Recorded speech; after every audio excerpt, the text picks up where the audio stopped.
Thank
you to Malik for 21 months and Bash for 4. Amazing.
city you burn, I'm gonna build one high.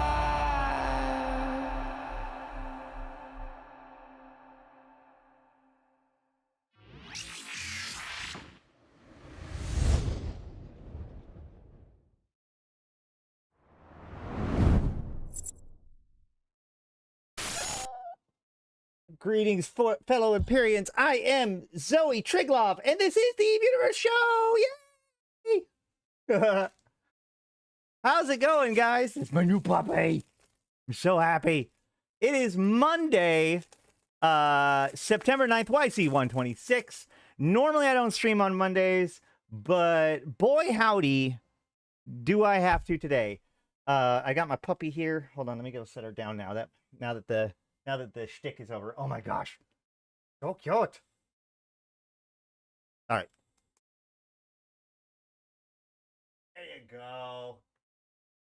Here's your toy. All right. So, let's see. What do we got going on today, guys? Today is what appears to be the culmination of what all of this map and stuff that we've been working on has been leading towards, which actually is one of the things that kind of ended up being what I sort of thought it was going to be, which it looked like it was some sort of attack plans by the drifters, or at least like navigational plans for maybe some sort of attack vector. And that appears to be what it is. So we have a New Eden news today, and we have a dev blog. There's new sites. The other sites are going to be going away soon. I want to cover all of that today, and then we'll come back tomorrow probably and dig into it a little bit more. But first, I do want to show that, like, in case people are wondering, I have been playing around with this pacifier fit for the use of doing the sites that we were looking at, the deflow risks, but I'm not sure how relevant that is anymore. Emotional support pupper to keep the drifters away. Exactly.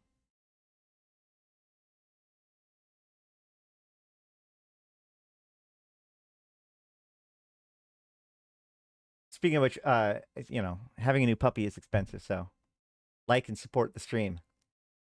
All right. Let's see. Where is it? How do people generally find fleets to do this new event? I don't know. It's brand new. It isn't really common for them to suddenly demand people find groups of 8 people to go do content in low sec and null sec. I know that today I am very interested in participating or leading a fleet if anybody knows how to get connected. But right now we are at like cutting edge news. I didn't even see anybody doing the sites when I was in Turner. There appears to be about 4 or 5 of the sites available in Turner, and I got reports from Alsavonen. It's the same way. I obviously can't check any of the other systems anymore very easily, which we'll talk about. But first, we'll do the should we do the New Eden news first?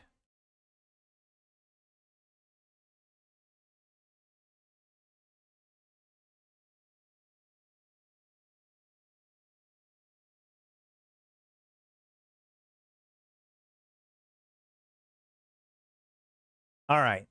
So let us begin with the in-game news article about it, and then we'll talk about the patch notes, etc. So,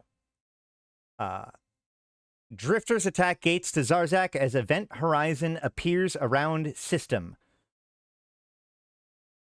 Drifters have launched an all-out attack on the 4 systems that contain stargates to Zarzakh. Zarzakh is the only unique solar system in close proximity to a black hole currently occupied by the Deathless Circle. It is only accessible via ancient Jovian gates, which are located in 4 systems in distant reaches of New Eden. These systems are Turner, Alsavoinen, HTAC PA29, and GTAC OQ86. Roaming drifters have been detected in these gate systems, along with sleeper drones under their control. As the attack began, deep space telemetry detected a massive warping of space-time around Zarzakh itself. This warping has created a boundary through which no events can be observed. It is functionally the same as an event horizon around a black hole, except for the selected energy and matter seems to be able to pass through it unimpeded. Reports out of Zarzakh have confirmed that there has been no change inside of the system itself. or with the black hole present there. The scope has reached out to the Society of Conscious Thought for insights into the ongoing events. SOCT CEO Edemi Sever has informed us that, quote, "We are in the early days of trying to understand this new phenomenon. This is the first observed case that we are dubbing selective hyperdimensional event horizon, and at this point, its exact nature and origins remain unclear. In the gate systems, drifters have attempted to activate stargates linked with Zarzakh. While these gates are still functional, the drifters' attempts have failed. This is the first time drifters have been detected interacting with the stargates. Edme Siver has explained, this is an indication that the drifters are unable to use the typical wormhole transits to travel beyond the horizon into Zarzakh. It is beyond a doubt that Zarzakh itself is the drifters' true target. Drifter forces in the besieged gate systems have deployed never-before-seen structures that are generating incredible, powerful space-time warping fields. SOCT telemetry indicates that these fields are attempting to disrupt and ultimately breach the horizon. Designating as horizon breach engines, these structures are under the control of a single drifter, Tyrannos Tecton. What we are witnessing, Sever qualified, is a hyperspace siege. Capsuleers approaching the location where engines have been deployed, called Horizon Siege Points, have received communications from Malaya Harada. Malaya Harada is the caravan master of the Harada Oki, a Deathless Circle-aligned Thucker caravan. She appears to be hunkered down inside of the Fulcrum along with many other Deathless operatives and are offering rewards to any Capsuleers willing to disrupt the Drifters' efforts. The Drifters, silent tyrants. This attack, which began today on the 9th of September, YC126, takes place over 9 years since the Drifters first emerged in New Eden. While this siege is the first time there has been any sign of Drifter interest in Zarzakh, it is not the first time that they have been connected to Jovian sites. In addition to Jovian gates, which provided the Stargate connections, Zarzakh is home to the Fulcrum.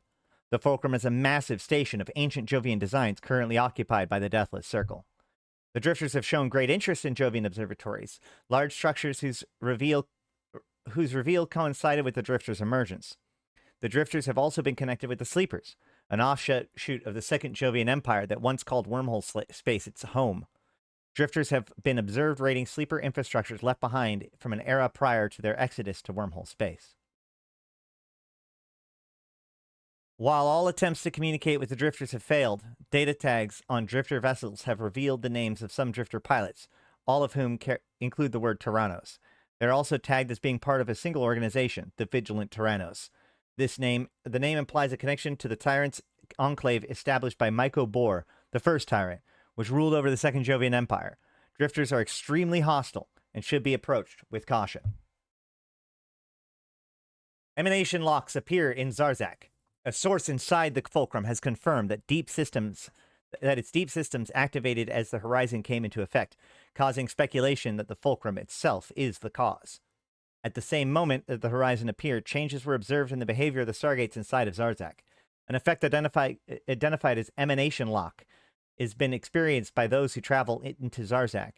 After entering Zarzakh, Stargates now only allow exit back into the system from which the traveler originated. All other transits are barred by the horizon. The current leading hypothesis is that this is an automated security response, protecting the system from any unchecked traffic. Early reports indicate that the emanation lock degrades after time, and its effects are expected to end after 6 hours in the system, at which point the traveler is naturalized as a legitimate Zarzakh occupant and is once again free to exit through the gate. The same sources have reported that the lock has thrown traffic through the system into chaos. This suggests that the Deathless Circle operatives were as surprised by the appearance of the emanation lock as the rest of New Eden. News in brief. Concord responds to Zarzakh siege. Quote, as these attacks are targeting an illegal organization outside of Concord's remit, no intervention is currently planned. We will, however, continue to monitor the situation as it unfolds. SOCT observations indicate a reduction in energy signatures detected within abyssal dead space, indicating cessation and deep flow conflict. Deep flow rifts are expected to disappear in a matter of days as the abyss stabilizes. In the region of Pochvin, Fraternity has destroyed an irreplaceable Astrahus belonging to Deepwater hooligans. The Angel Cartel and their supporters have spread corruption into the system of Uradan, making the trade route between Amar and Jita exceedingly dangerous. Capsuleers are advised to proceed with caution. Empress Summers Empress summons Amar holders following failure to protect vital trade routes from insurgents. And that is it for New Eden News on September 9th, YC126. I have been Ashrothi, the voice of New Eden. And until next time, I'll see you in space. Okay, so let's dig into some of this stuff and look at it in total. One of the things I find very interesting, so yeah, as Tranquilla points out, in the map that we had, there was the 999 and the moon, the earth, and the sun icons. And that was the one thing out of the map that we really couldn't lock in. Now, a lot of people assume that because it was 999 that this represented the Triglavians, but that always bothered me because of the nature of the rest of the map. It now appears that it was intentionally designed as a moment of confusion, where it was the 9th day of the 9th month, 9 years after the Drifters attacked in the first place. So 9 years after Caroline Star. So from the Drifters calendar, if they started counting from year 1 as the year that they emerged from the construct, this would be on 999, according to the Drifter calendar. People are also noting that 1 + 2 + 6 = 9, which is 126 is the current year. For those of you who are fond of Gematria and other number games, you can definitely have some fun with that.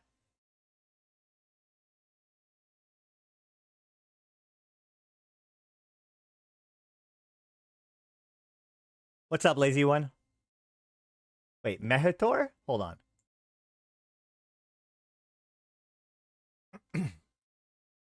You're telling me we have Mehator? There's Uridan. Corruption stage 5, baby. I'm assuming they fixed the bugs, so now the corruption stage 5 means something. Otherwise, they wouldn't bother.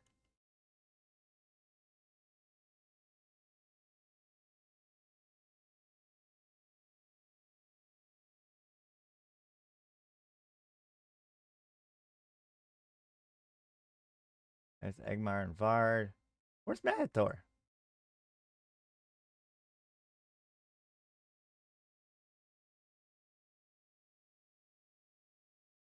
I don't know. I've heard these things shit out officer mods. That would seem really, really weird given the fact that, like, the Drifters don't have officers. It's there. Oh, boy. That's that constellation.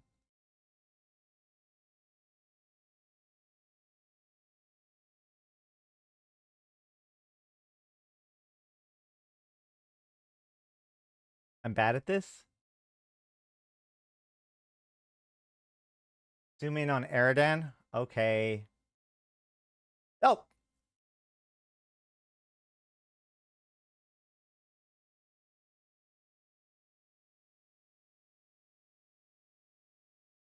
All right, well, yeah, so Mehator got suppression stage 5, which makes a lot of sense given the fact that Mehator is the home system for the MR, so they have naturally built-in suppression. Thanks, Atonia. So, yeah. Basically, what we're seeing now is a full siege of the Zarzakh system. We can look at the map here, and we can see that Zarzakh does, in fact, connect to 4 disparate systems. We have, over here, in the we have Turner in the Amar Mimitar war zone. Over here, we have Al Savoynin in the Glente Caldari war zone. Up here, we have H-Tech PA29 in Bunny Space, and G-Tech OQ86 in Angel Space. These are the 4 connections to Zarzakh. It used to be that people could just travel between the gates pretty freely, not totally freely because they had to pay ISK if they weren't part of the Deathless's crew. However, right before Zarzakh fully turned on, you know, there was a period of time where we had Zarzakh but without the Fulcrum. As soon as the fulcrum turned on, CCP made a change thanks to the pushing of the CSM and other people to allow bubbles in Zarzakh. Now, this was a huge issue. We've made lots of videos complaining about it. We said this was a big problem. A lot of people agreed it was a big problem.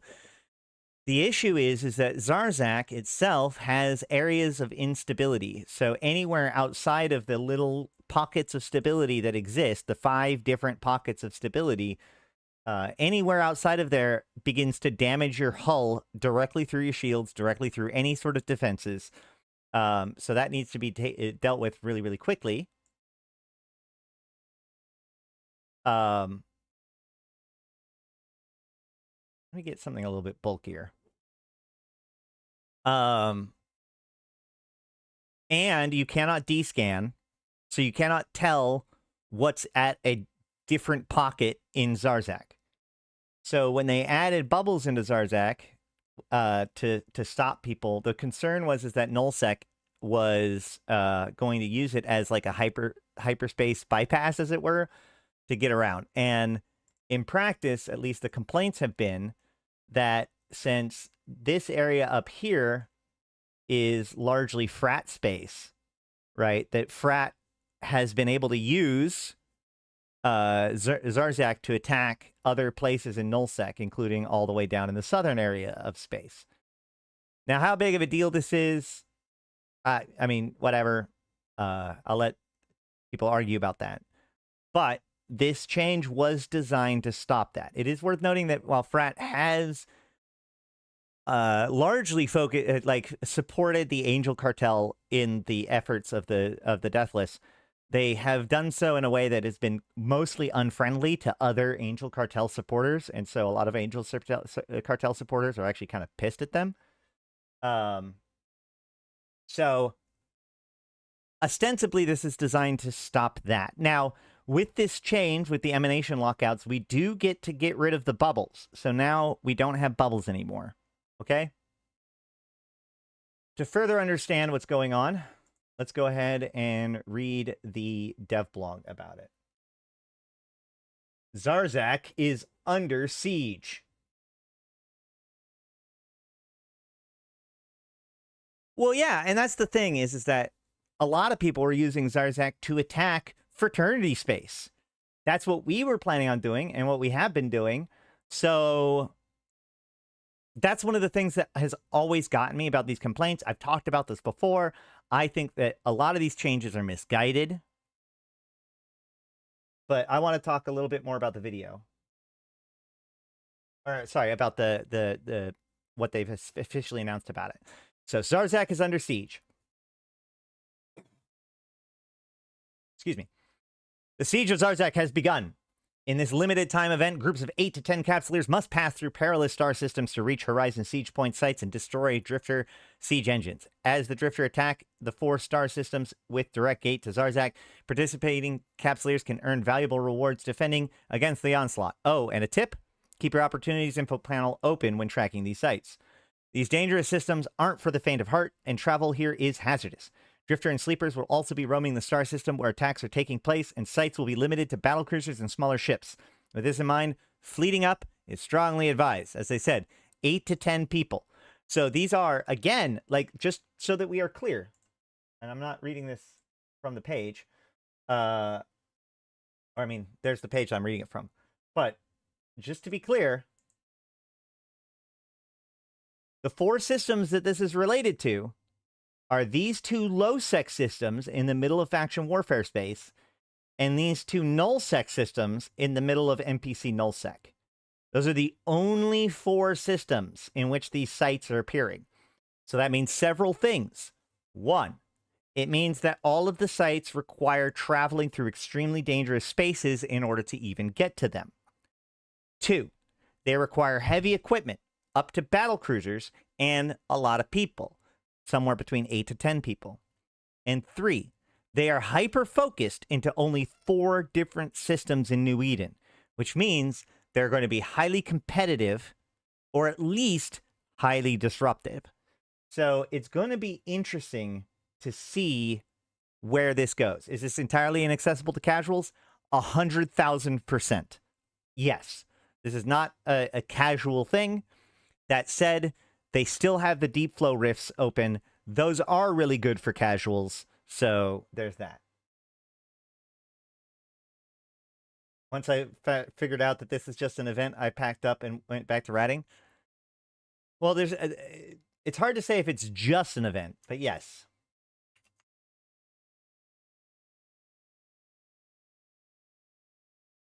I have a picture of the 4 mods that can drop from the system if you want. Are they these 4?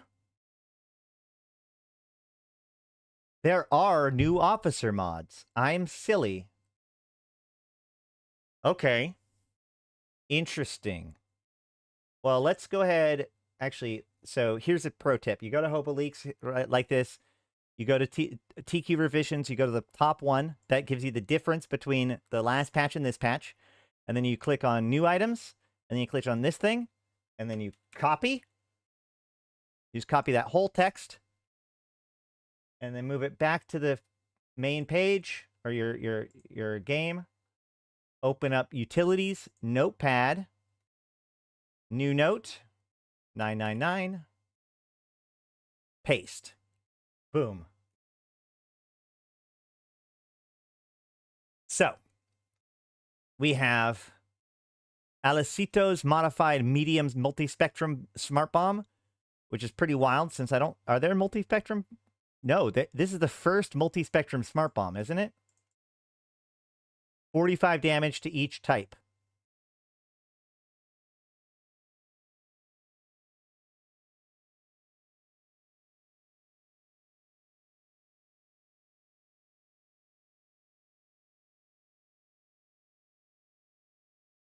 So this EMP smart bomb, Amatar Navy 375 versus 45 of each.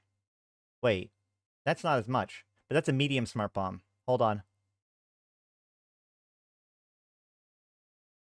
140.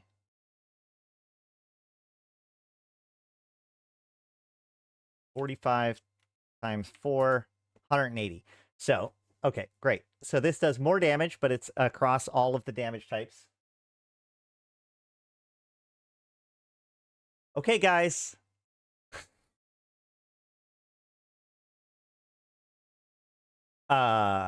So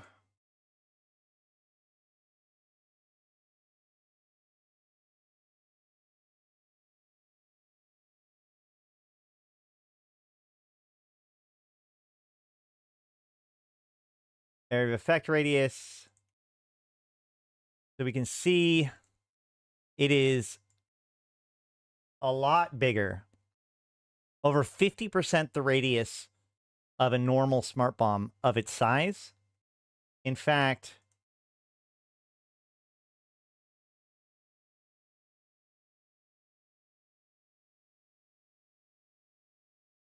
$94. It's closer to a large smart bomb.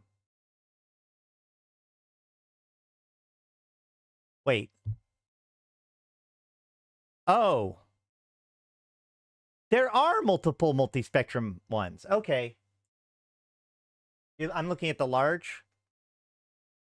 No, that's the medium. Okay, I've already fixed it. Yeah, I fixed it. I was intentionally looking at that. Okay.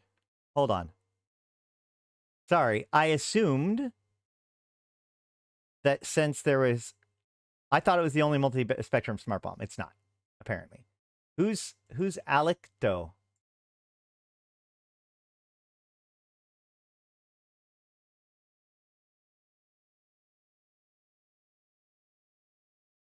All right, who am I looking for then? Wait, I already have it written down. Where is it? Yeah, no, it's Alicto. Wait, hold on, what?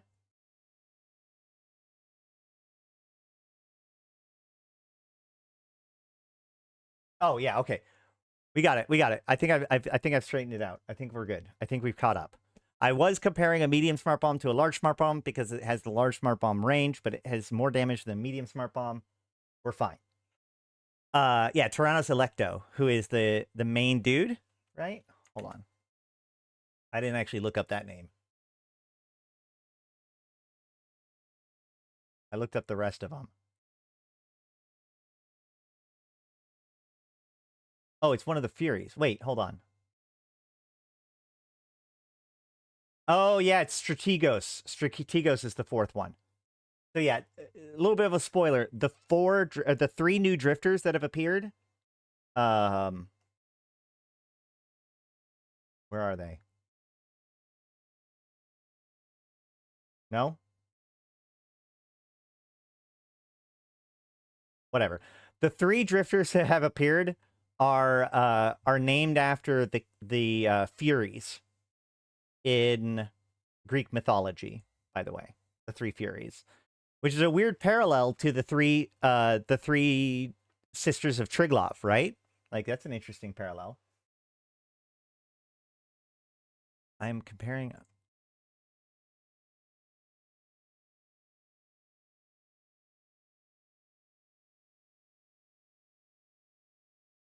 Look. Okay. Fine. So the smart bomb's radius is larger than a medium smart bomb, but not as large as a large smart bomb. Are we fixed yet?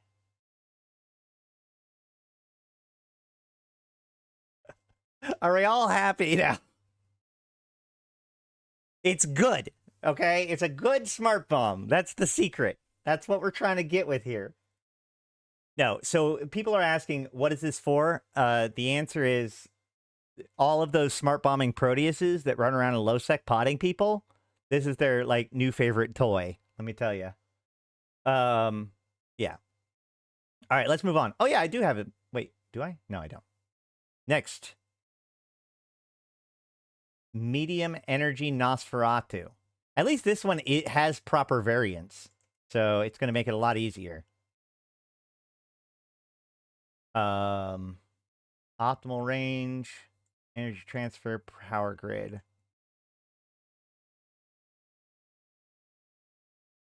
So it's now the best. Oh, it's the only medium Nosferatu officer mod. So it's now the new best medium energy Nosferatu.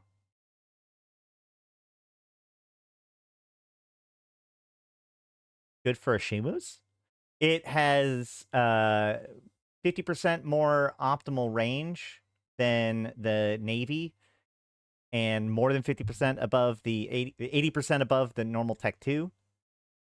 It does transfer roughly 10% more energy and does take 20% or so more power grid to use. New toy for my Legion. Yeah. These are actually, a lot of these are seemingly to be very much designed for T3 cruisers. What's next? Target Painter.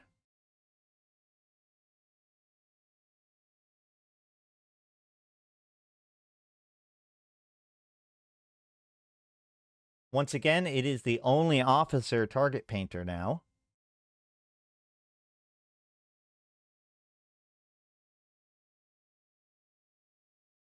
And it has a, it's, what is 5% better than 30%?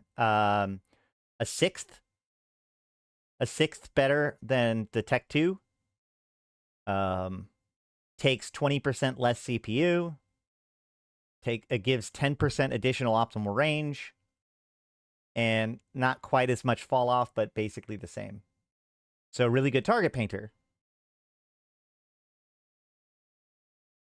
This is probably going to be the one that sees the most like widespread use, especially as an officer mod, because it's not a medium. You know, target painters are target painters, so this could be just as good on, say, a Dreadnought or a Titan. Medium smart bombs are a little bit underclassed on a Titan, probably. This would also be, all of these are really good, again, for T3 cruisers, so Loki's. And Strategos Modified Heavy Stasis Grappler. Once again, the only officer mod.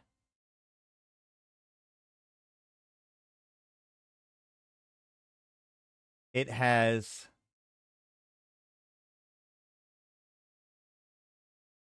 Over T2, it has a 20% reduction in activation cost. It has a 25%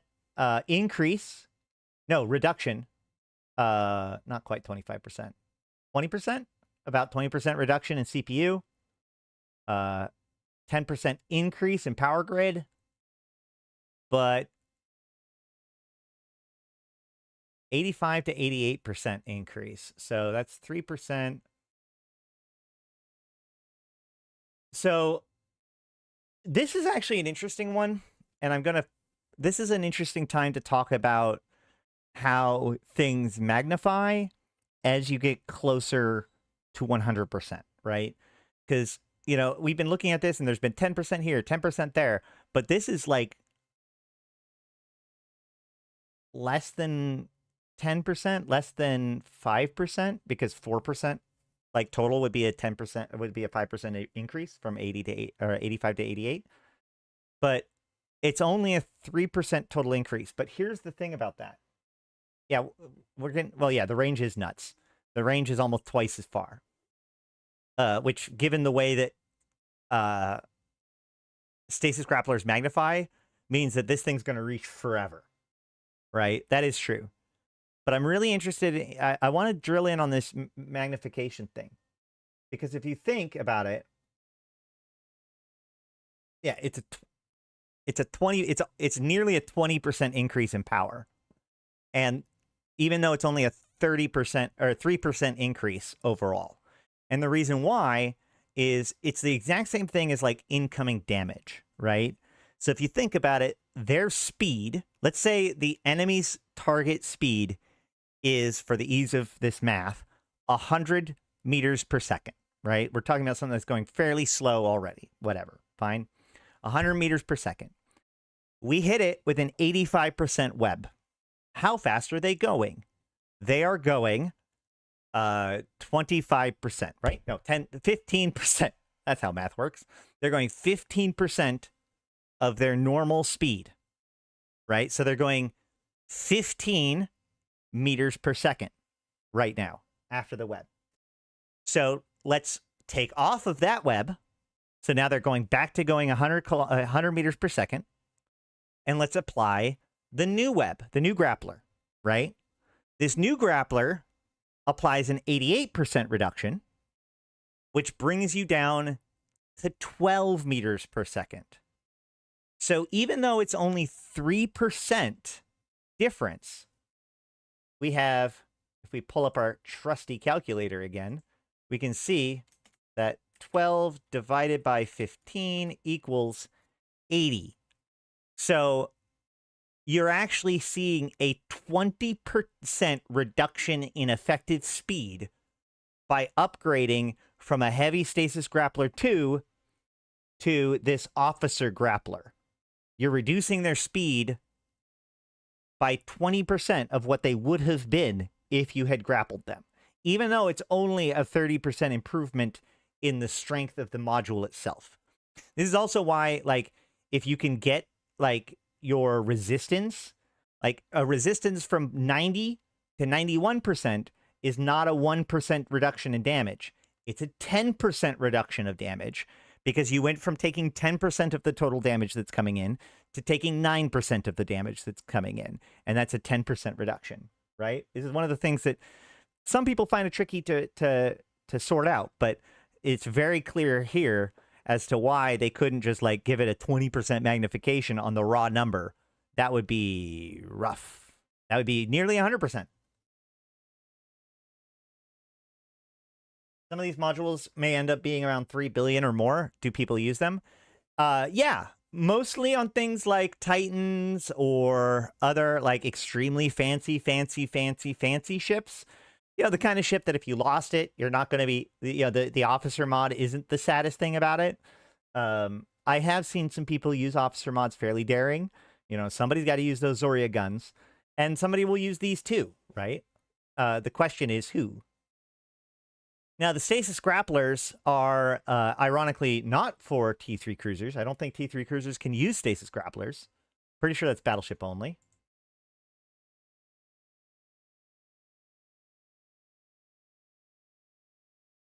Oh no, I opened up the market. Now my computer's locked up.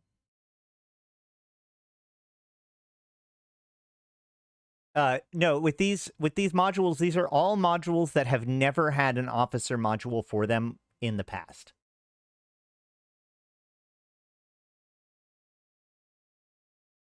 Can you fit one to a Naglfar fleet issue and see what its effective range is? Which one, the target painter or the grappler? The grappler? The grappler.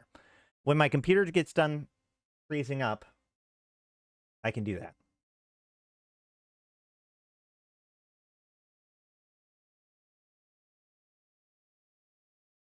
I'm just double checking. Battleship and capital ships are the only things that can fit the stasis grappler. All right, let's see. Nag.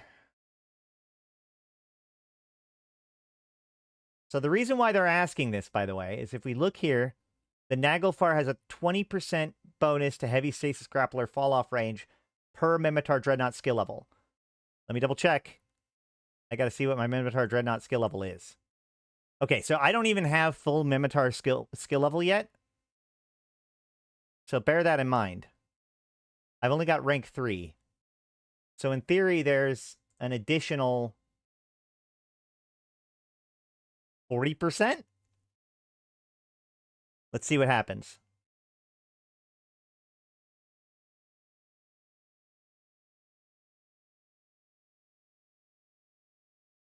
Oh, I can't fit more than one. For the Strategos, it is a range of 25 kilometers. For the heavy stasis, it is 17 kilometers. So the reason why this is important is because of the is the fall off. Those current oh, dang it. So optimal range within 1,000, range within 1,700, but that's fall off, right?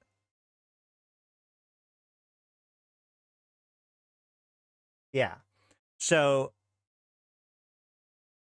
this'll work 2 times as far, right? Basically, because of the way that fall off works. So this one's going to reach out to like 42? No, 32? Is that right? Also, yeah, don't forget skirmish boosts. And the Strategos is going to go to 50 or more than 50, okay? Because I don't have my bonuses. So 60 or more kilometers for where the Naglfar fleet issue grappler starts to kick in.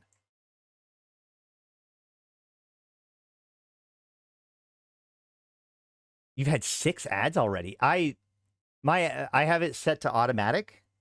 I'll have to check to see whether or not there's some weird setting, or like if it's like being overly aggressive or not. That is not the plan. Is that while sieged? I do not.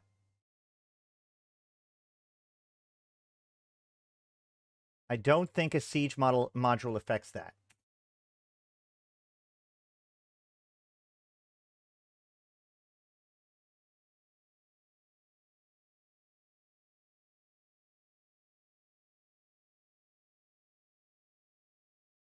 Yeah, it doesn't affect the grappler.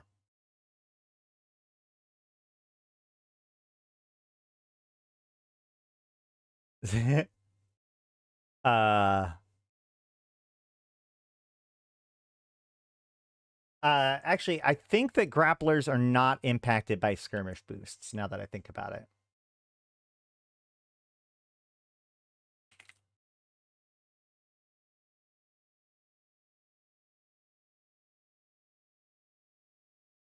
Can I fit skirmish boosts? No, can't fit him on Dreadnought. All right.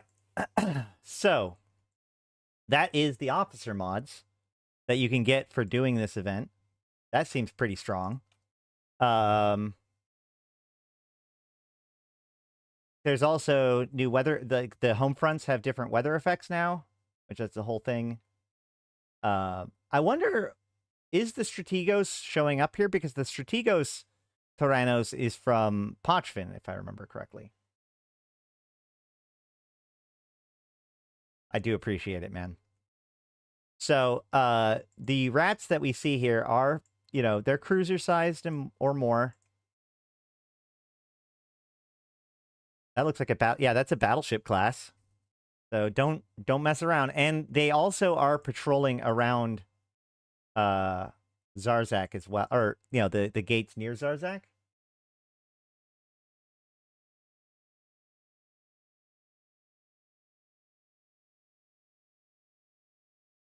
Let me show you some of this.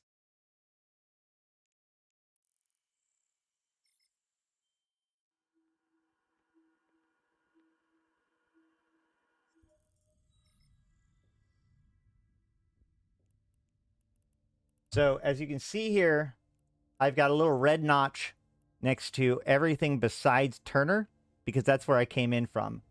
And I can look at my top left and see emanation lock timer, 4.5 more hours, and I'm currently locked to the Turner gate. Now, the secret is if I left out of Turner and somehow wandered around and got to Alsavoinen and then went in, that would restart my timer and lock me to Alsavoinen. So you're not without any options whatsoever. You can still go in from any gate. It's just you can only go out of the gate that you came in from for the first 6 hours. And we'll find out. I assume that if I jump back in from Turner, that might reset my 6 hours. So we'll see that as well. As we can see, there's a bunch of drifters out just outside of Zarzakh. And they've been killing and potting people.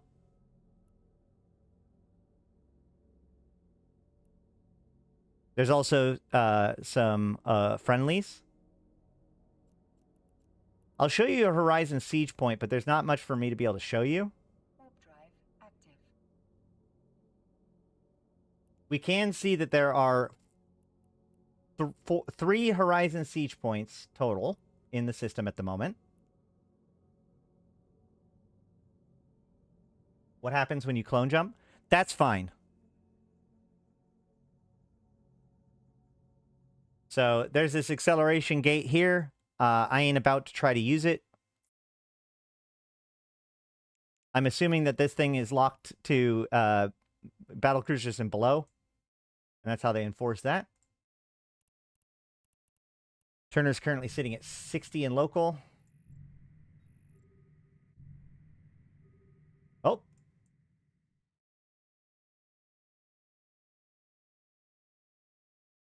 So much for 8 to 10, huh? Deepwater Hooligans arriving in Eos's, Damnation, 3 Guardians, Flycatcher, and a Loki. Rolling fucking deep.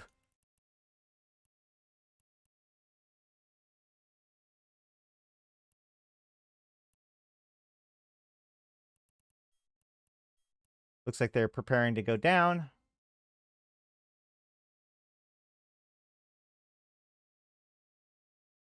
They're in.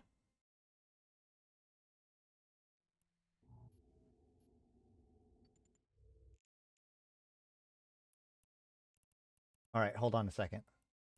We're going to do something silly. What implant do I have in my head? Active. Goodbye, 603.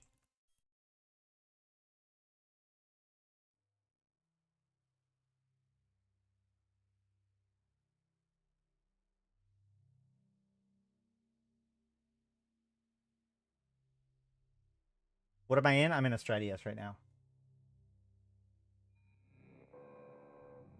Docking permission requested. Docking. And I'm going to show you the real secret on how to get back into Zarzakh once you come out. Okay, there's a secret method that gets around any lockout. You know, people have been asking about having the shipcaster go both ways. I don't think that's necessary because there's this method to get back to Zarzakh from anywhere, and it's slick. Some of you probably already guessed it.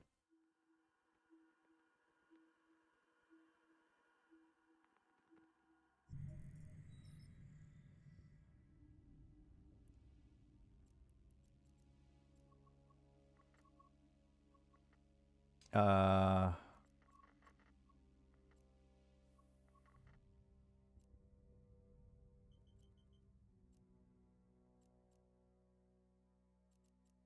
Shoot. Where is it?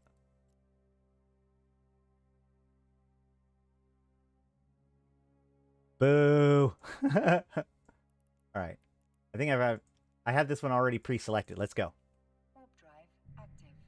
Oh no, I can't get in with this ship. No! I can't get in with this ship.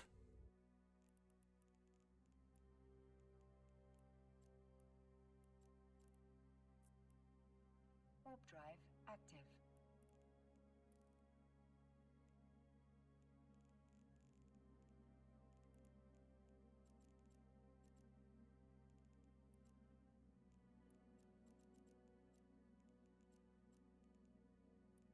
Do I have contracts I can get?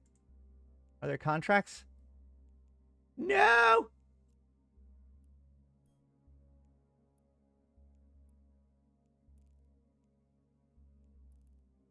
Whatever. Docking permission requested. Docking request accepted. Time's burning.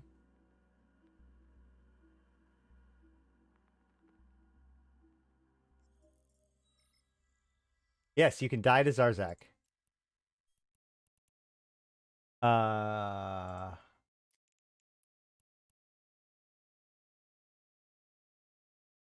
Give me a frigate. Any frigate. Any frigate. I don't care. That's what I'm working on.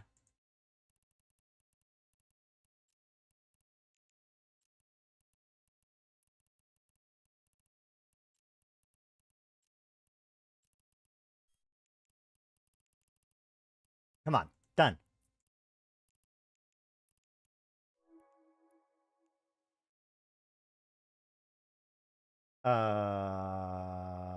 Scouts out. Whatever.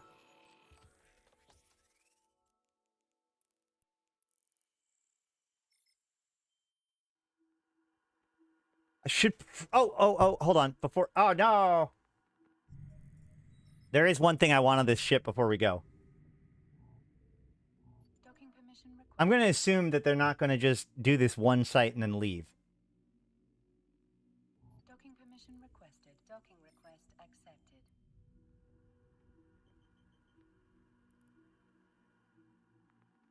I need a micro warp drive. I want to move faster than they want me to.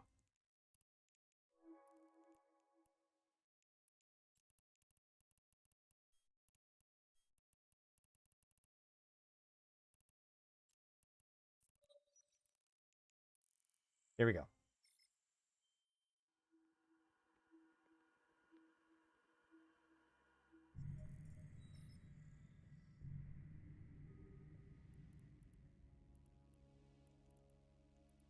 I already have it on opportunities because I warped there already, so I can just warp directly there.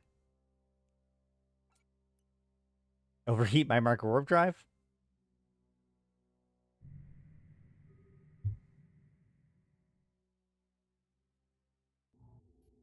Oh, maybe I didn't even finish making the bookmark. Is that what happened? Whatever. That'd be why I couldn't find it. Don't shoot the streamer. I'm just eyes.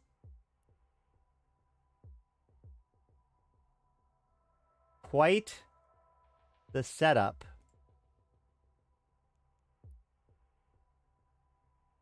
Hopefully all these EOSs don't suddenly start killing me.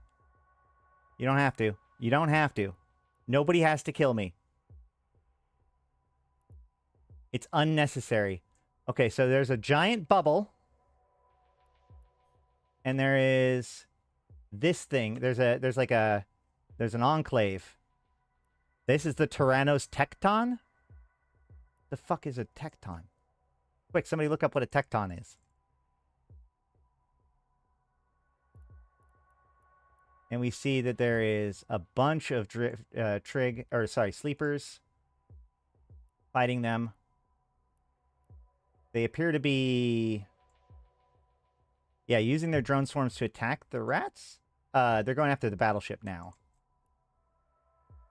Oh, I should probably stop overheating this.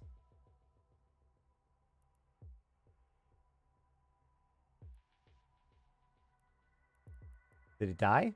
Yeah, it died. Tecton is Greek for artisan or crafter. There we go.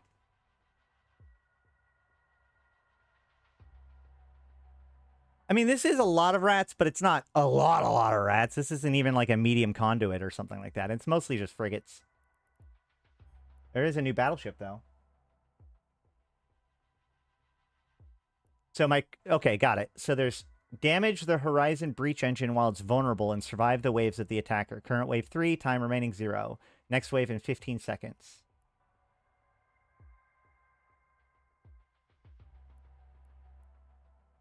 Okay, so right now, got it. Okay, I get what they did here. I understand what's happening. There it is. Okay, so this is, whoa.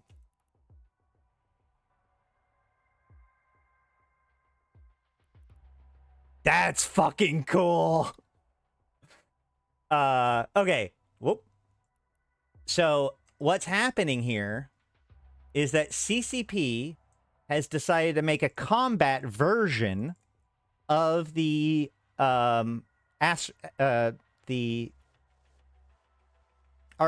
the home front mining artifact, abyssal artifact site. There, whew, words.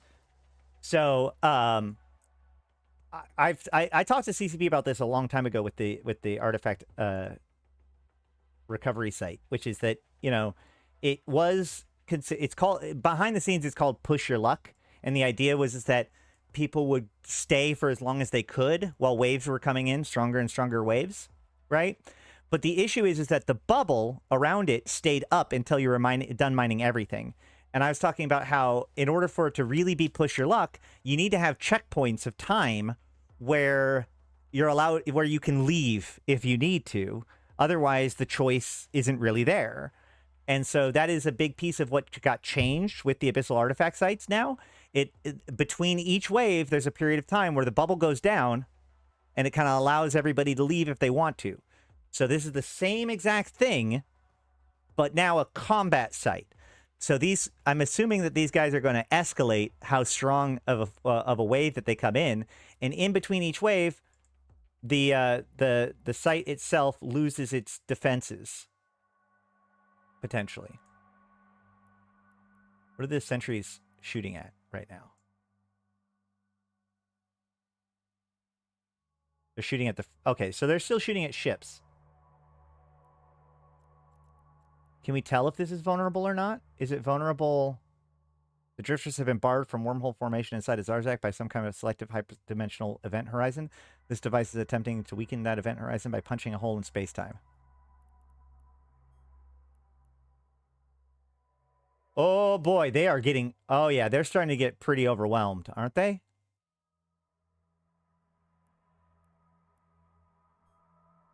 What is this?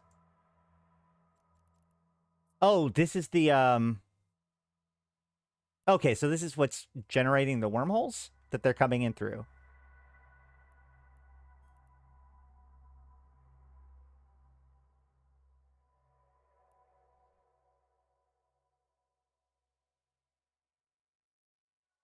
You reinforce it.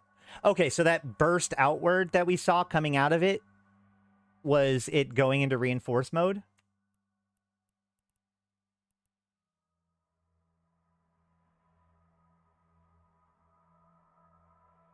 While the Deathless is preoccupied, some time for some malicious compliance.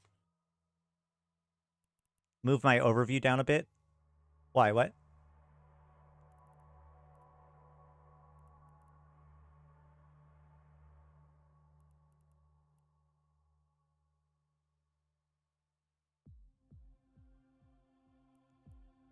Oh, yeah. Well, I just have the faction warfare stuff there. Okay, so they're out. And maybe I should be too.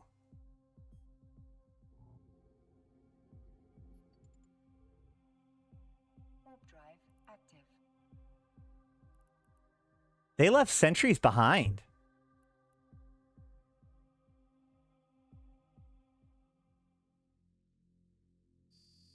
Oh, yeah, okay. I got you. I was seeing the timer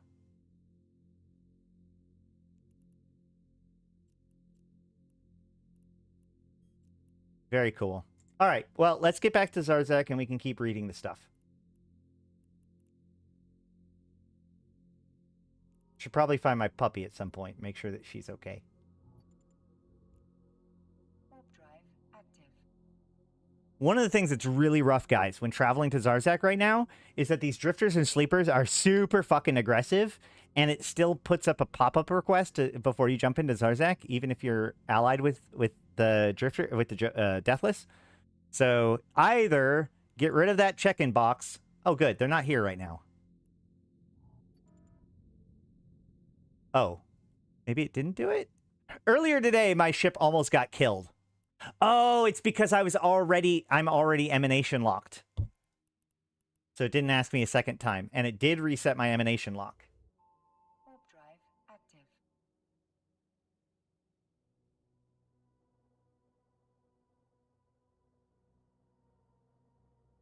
Got it. The check-in box is only the first time. Makes sense. All right.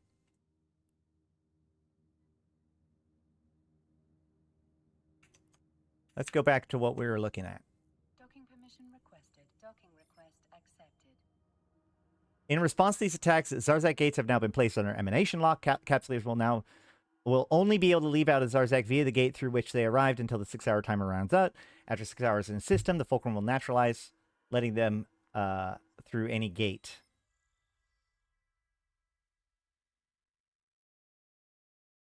And just possibility to get a chance to lure drifter officers to Horizon Siege Point sites. Oh, it's worth noting that we didn't see any of those drifter officers while we were watching that site. So they are a rare spawn.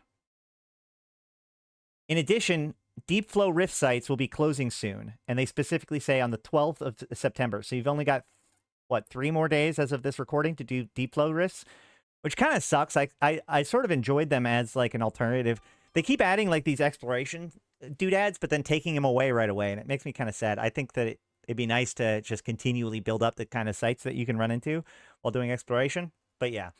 The thing that, okay, so before we conclude, I just want to ask, like, or what is my thoughts about this change to Zarzakh?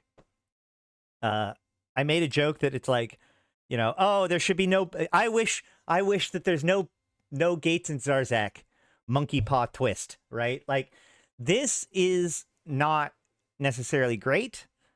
However, I'm going to look at this from a Zarzakh resident, first and foremost, okay? So, first and foremost, actually, without anything else, I can say that there's, like, a lot more people in the Fulcrum right now than I've seen ever since the Fulcrum opened. But, regardless,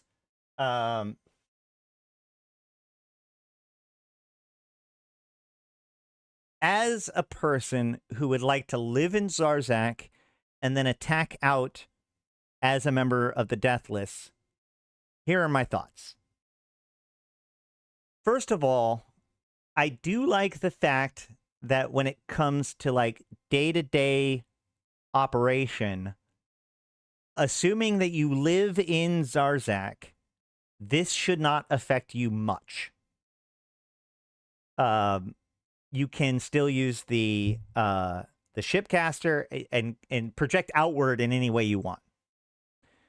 Now, Ashrathi, you might say,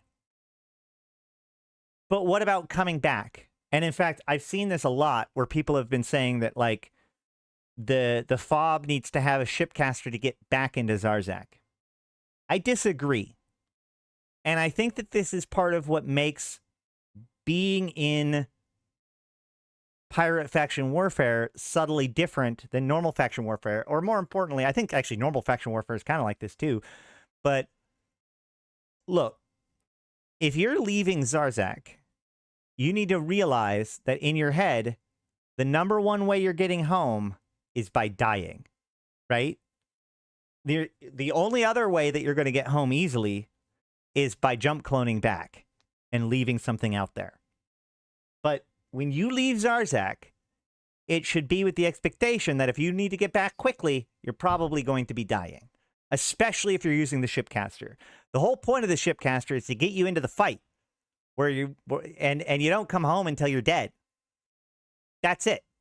That's your way to get back to Zarzakh. And honestly, I can say that to anybody who's complaining about this. Like, that's it. That's your proper way to get home. Sorry, if you don't like it, this isn't the lifestyle for you. Now, the thing I do like is logistics into Zarzakh hasn't really gotten much more difficult. Because if your idea is that you stage stuff just out of Zarzakh, like in Turner or in one of the other systems, and then you move it in, this lockout doesn't affect that, right? You can still move stuff into Zarzakh so that way you can operate out of Zarzakh. Yeah, it doesn't really stop you from getting back into Zarzakh. That's my point. And anybody who says otherwise, like, I get what you're saying, but I feel like okay, I'm not saying that you're wrong. EVE Online is a sandbox game. You can play it however you want. But this is clearly what's designed to be what's supported, right? So if you want to be out there with big, powerful ships and be careful about it, realize that there's extra considerations with that. Now, what is the problem with this? Here's the problem. I am recruiting people into my alliance. By definition, almost exclusively, everyone who I'm bringing into this, or who is trying to get, not necessarily into my corp, actually, my corp is a bad example because you can just join my corp. But let's say somebody wants to just directly enlist, right? The problem is that most of the time these people haven't already directly enlisted before. So even if they're experienced pilots, they are new to this process, right? Now, it used to be that basically you set your destination to Zarzakh, and then you went to Zarzakh, and then you either went to GTAC-O or you went to HTAC-P, depending on which one you wanted to enlist in. Because the kicker is that in order to directly enlist, you have to physically go to one of the stations. So to join the Angels, you have to go to an Angel station. In order to join the Guristas, you have to go to a Gurista station. This is not as difficult as with the Glente or whatever, because these are in deep null security space, right? And the traditional way of doing this is to either go to Turner or go to Al Savoynan, whichever one's closest, go into Zarzakh, and then travel to those null sec systems and directly enlist, and then come back to Zarzakh, and you're done, right? This kills that. Now, somebody travels directly to Zarzakh, and now they can't leave to go to their enlistment for another 6 hours, which 6 hours is a long enough window of time that you might as well say this play session, right? It might as well be tomorrow for a lot of people, right? So instead now, people are going to have to find alternative, potentially more dangerous routes to get involved in faction warfare and then still make it back to Zarzakh, making the process of directly enlisting go from being something that's relatively simple to being potentially over hour-long process to get solved. This sucks. There are two solutions to this problem. You can either, the first solution is to allow direct enlistment in Zarzakh. This is the most obvious and simple solution. However, I concede that there could be a reason why this is more challenging than we would expect it to be. And the reason why is because the owning empire is what matters of any given structure, is what matters for whether or not you can directly enlist. So, like, you have to go to an angel structure if you want to enlist in angels. You have to go to a Garista structure if you want to enlist in Garistas. This Zarzakh is the deathless custodians, which is neither angels nor Garistas. And therefore, it could very well be that the tools in the background that make this all work doesn't know how to work with this situation. Now, they could fix it, but that means it's a whole extra development effort, right? And we saw that it took them over a year to get the Bubbles and Zarzakh stuff fixed. And that's, so these things that may seem relatively simple, if they are involved feature changes, can be quite nasty. So let's assume for a minute that this idea of directly enlisting in Zarzakh is deceptively challenging. Here's the new solution. Ready? It's simple. Pods don't have emanation timers. If your problem is these fleets projecting through Zarzakh, then a pod should be perfectly fine. It allows people to return back to Zarzakh if they need to. It allows people to use Zarzakh for navigation if they want to, but they can't bring anything of excessive use or value. It allows people to directly enlist if they want to. I think that this is, quite frankly, the simplest solution to the problem. Just allow pods and potentially shuttles to traverse Zarzakh gates even when emanation locked. And guess what? At that point, basically all arguments towards it have been removed. It's now a fine feature. The other thing that I would recommend, and I'm going to just bring this up again, I'm going to keep harping on this. I understand that there's another one of those things that could be more difficult to code than you would think, but by God, the fobs need to asset safety into Zarzakh. You fix those two things, you make it so that stuff in the fob automatically gets transferred back to Zarzakh, and you make it so that pods can travel through the gates. By God, we have a functioning feature. Shuttles would be great too. I think that shuttles would be fine still. I'm willing to give that one up potentially, but I think that it should be shuttles and pods.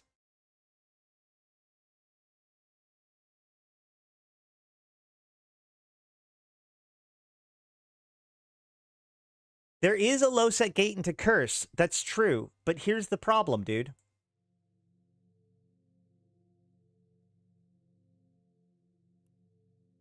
Like, yeah, it's easier to get to curse.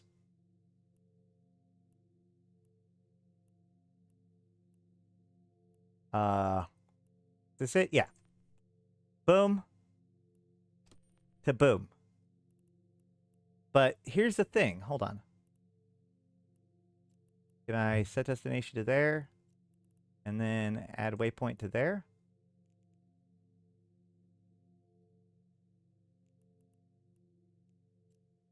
I'm in Zarzakh. Oh, yeah, I can't go in through the emanation right now. So, 29 minus...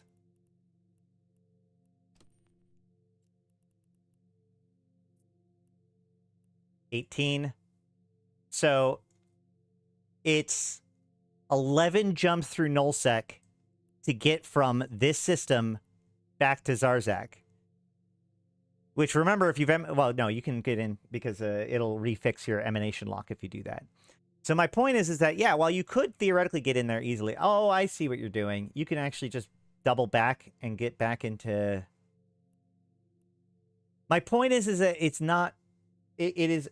It's now a much more challenging process, and it's a much slower process. Because it used to be you directly enlist, and then you take one jump, and then you shipcaster, and you're in the game.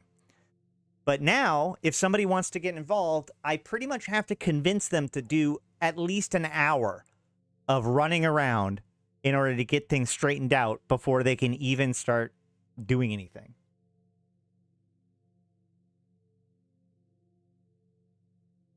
What about pirate enlistment in a fob? That's a snake eating its own tail. You don't want non-enlisted members to be able to dock in the fob. So,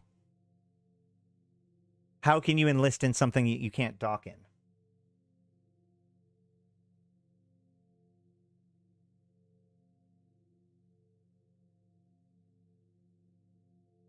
Help, what is the site with the build changes? It's called Hobo Leaks. Wait, are you talking about Hobo Leaks?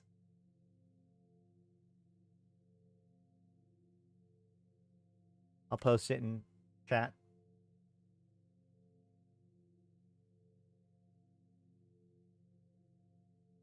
It's permanently camped with bubbles and smart bombs? Which part?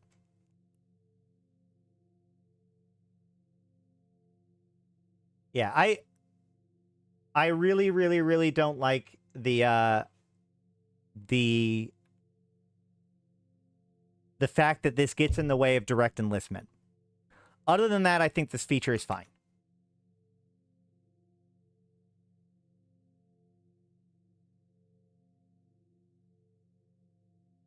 curse entrance is permacamped. Well, yeah, that's the thing.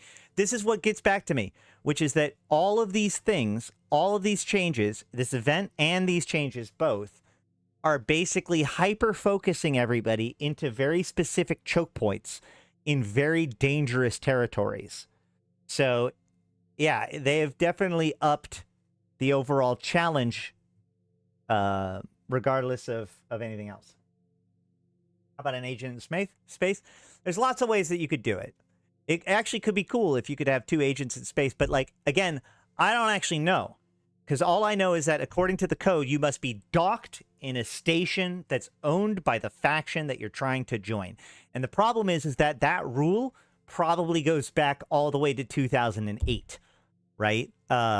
Because direct enlistment only just hijacks the other enlistment system. Now, whether or not they fixed it or whatever, I don't know. I can't speak to that. All I can say is this seems like an obvious enough of an answer, and I've heard from CCP enough that this would be a good answer, that I suspect that it isn't that they've decided not to do it. It's that, you know, it is a technical hurdle that must be worked on, and that this technical hurdle was where they're at right now. I still think that the better solution is to just simply allow pods in Zarzakh. Or even so, let's look at it from the nullsec's perspective, okay? You can't project through Zarzakh to get to where you want to be anymore, which I think is actually going to make the world a worse place. By the way, just for the record, we've had a lot of conflict over the last year or two, and I wonder if this is going to help, like, cool that off. There's a whole lot of this that makes me worried that, like, nullsec is actually interested in turtling up as hard as possible, and so are working to try to put up defenses rather than vectors of attack. As I've said since this Zarzakh thing came up, the fact that subcapital ships can project across the cluster faster than than capital ships under the correct conditions is not necessarily a bad thing. We want subcapital ships roaming around and hitting into each other. But obviously they don't. But now, let's say you're somewhere else. If you could go through pods through Zarzakh, then at the very least you could navigate home from Zarzakh. But yeah.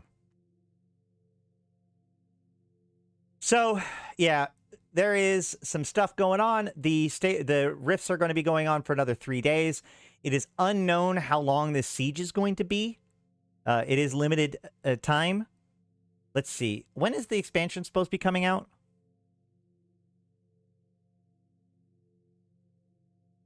October? Hold on. November? September, October, November. So we've got 2 months to the expansion. So I assume that this is going to continue to escalate as we get closer and closer to what the expansion is going to be about. And I do like the fact that this is on, bringing the drifters back into the forefront. This whole idea of, like, the event horizon, this space-time boundary that they've created, I think is kind of interesting. The way it is phrased, it makes it sound like this lockout could theoretically change. I think it might be an okay idea for them to change the lockout eventually to being like 1 hour instead of 6 as the siege winds down eventually. But I think that it is worth noting that, like, a lot of this has to do with creating rifts in space, right? So it's always worth noting what of this is going to become something for nullsec. And you see a lot of this stuff when it comes to, like, the way that the sites work, extra stuff in the sites, tools and toys that they're experimenting with. But it'll be a little while longer before we see where this is all going. But if you want to see it, as soon as it's out, you can go ahead and subscribe to this channel and head on over to my Discord and flag yourself as interested in YouTube and keep track of all of the latest news, which we will be covering on this channel as we have been. If anybody is interested in doing these sites, if anybody's interested in having me come to these sites, I want to bring some Drex. That would be a very interesting thing to do today. Hit me up on Discord.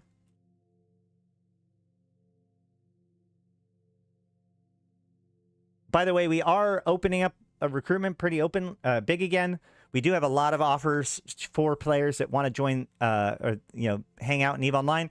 We've got free ship program. We've got buyback programs. We've got opportunities. We've got moon mining. We've got other mining and other events and stuff like that. We've got our faction warfare stuff, including LP buyback program, automatically through the invited. All kinds of stuff to help you maximize player engagement with EVE Online. If you want to join us and fly in fleets with us, please check us out on the Discord. If you have never gotten your free 1,000,000 skill points, you can use the link in order to get 1,000,000 skill points. It's 40 days of alpha training, 20 days of omega training, roughly, for free for any account, even if you've already used a buddy code back in the day, as long as you haven't used the one that has the 1,000,000 free SP. Wonder what the drifters will do once they get inside of Zarzakh? Probably loot and plunder it, I assume, which is why we can't let this happen. I am happy for more precursor conflict. Tranquilla Mare, thank you for those 5 gifted memberships on behalf of Donovan, Chat History, the Strawlinkator, Steve Smith, Trincolata, and myself. Tranquilla, you, of course, help make all of this possible. Would it be possible for the Trigs to make it involved? Absolutely. Remember, the Drifters are the ancient enemy as Daja, and whatever the Drifters have been trying to do, the Trigs have been trying to disrupt it. So it'll be interesting to see how that works. I think to conclude today, I do want to show off one of my older videos.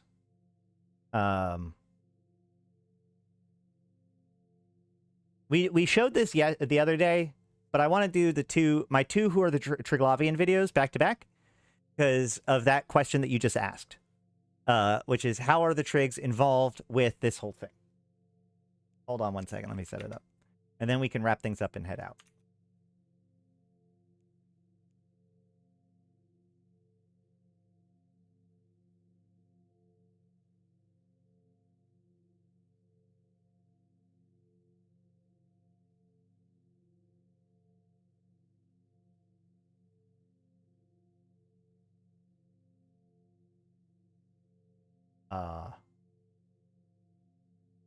Where is it?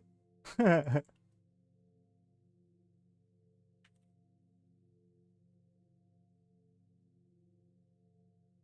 it is. Okay.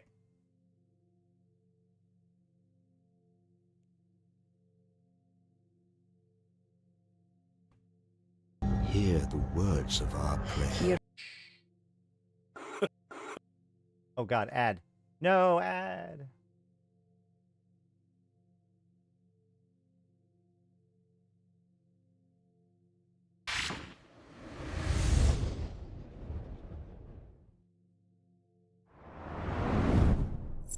That would be Tranquilla. That'd be so cool, wouldn't it? If the Deathless was like, you know, the Angels and the Garistas are mad at me because of the whole net resonator thing, but you know who can help me with the drifters? The Trig. Oh, I love it, Tranquilla. Please, please, please. Greetings, fellow Empyreans. I am Ashtarothi, the voice of New Eden, and with the invasions long behind us and the domains of Poshvin established, I am here to begin to answer a question that I am frequently asked. Who are the Triglavians? The Triglavian Collective is the latest faction introduced in EVE Online. Originating from the Abyss, the largely mysterious collective has been gaining power and prominence in New Eden. A fact punctuated by the fall of Niarja to Concord control, along with the establishment of Poshvin. Now, nearly a year after Invasion Zenith, the Triglavians are still often a menace in any system connected to Poshvin via their new wormholes. However impactful the Trig are, their nature and drives are widely unknown and not completely understood. Many Capsuleers have mostly ignored the Triglavians until recently, and some have even resorted to spreading bad information. Furthermore, there is no out-of-game canonical information about the Collective, with solid answers, as there is with nearly every other faction in the game. Everything that we understand about the Collective comes from broadcasted messages, data streams, recovered Triglavian technology, and intercepted messages via a device known as a semiosis console, recovered from certain Triglavian facilities. Anything said about them outside of this is brought to us by Concord, whose own motivations on this matter are dubious at best. But with a willingness to explore what is available to us, I think that we can start to get a picture of these ancient outcasts. While it may seem that the Triglavians are relatively recent phenomena, they are actually just a small part of an ongoing story that has been unfolding since 2006, a story I call the Precursor Crisis. This is something that I believe that we'll be discussing a lot on this channel. The short of it is that while the modern Jovian Directorate has all but become extinct within the cluster, ancient survivors from the time of the fall of the Second Jovian Empire have begun emerging into our modern day. This has had a profound and increasing impact into the lives of everyone in New Eden, and a conflict older than any of the 4 remaining empires appears to be kicking off once again in the form of the Drifters versus the Triglavians. The Precursors have returned. The little brother makes the final sorrowful steps home. He is not welcome, and what that means may be a crisis for us all. For now, I will just point you to a 2-hour-long playlist that I've compiled a while back of every video CCP and Arataka Research Consortium has produced on this matter. In addition, I have compiled a document known as the Precursor Crisis document, which I have posted on Google Sheets, in which I have brought together... This has been updated. Hold on. If you now go to the Convocation of Empyreans Notion, in the lore section, we have all of the Precursor Crisis stuff organized into different chunks.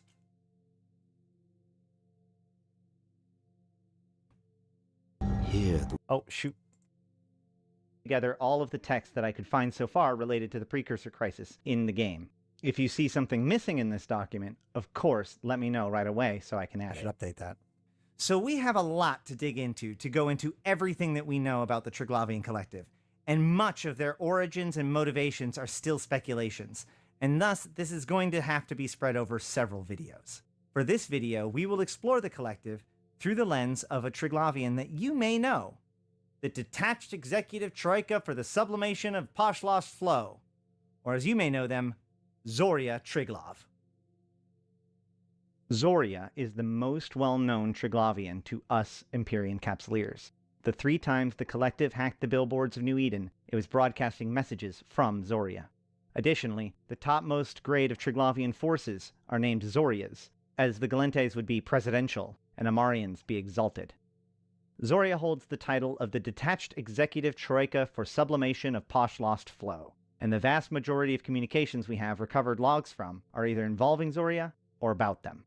They report to a convocation of Triglav outside of the struggle, who together represent the will of the 3 Triglavian clades of Svarog, Perun, and Velez. We will talk more about the clades further in a little bit, but for now, you can think of them as the 3 sub-factions of the Triglavian Collective. All of this and more can be gathered by understanding their messages, or prayers to us. Whether or not you want to heed their words is a decision I leave to the viewer.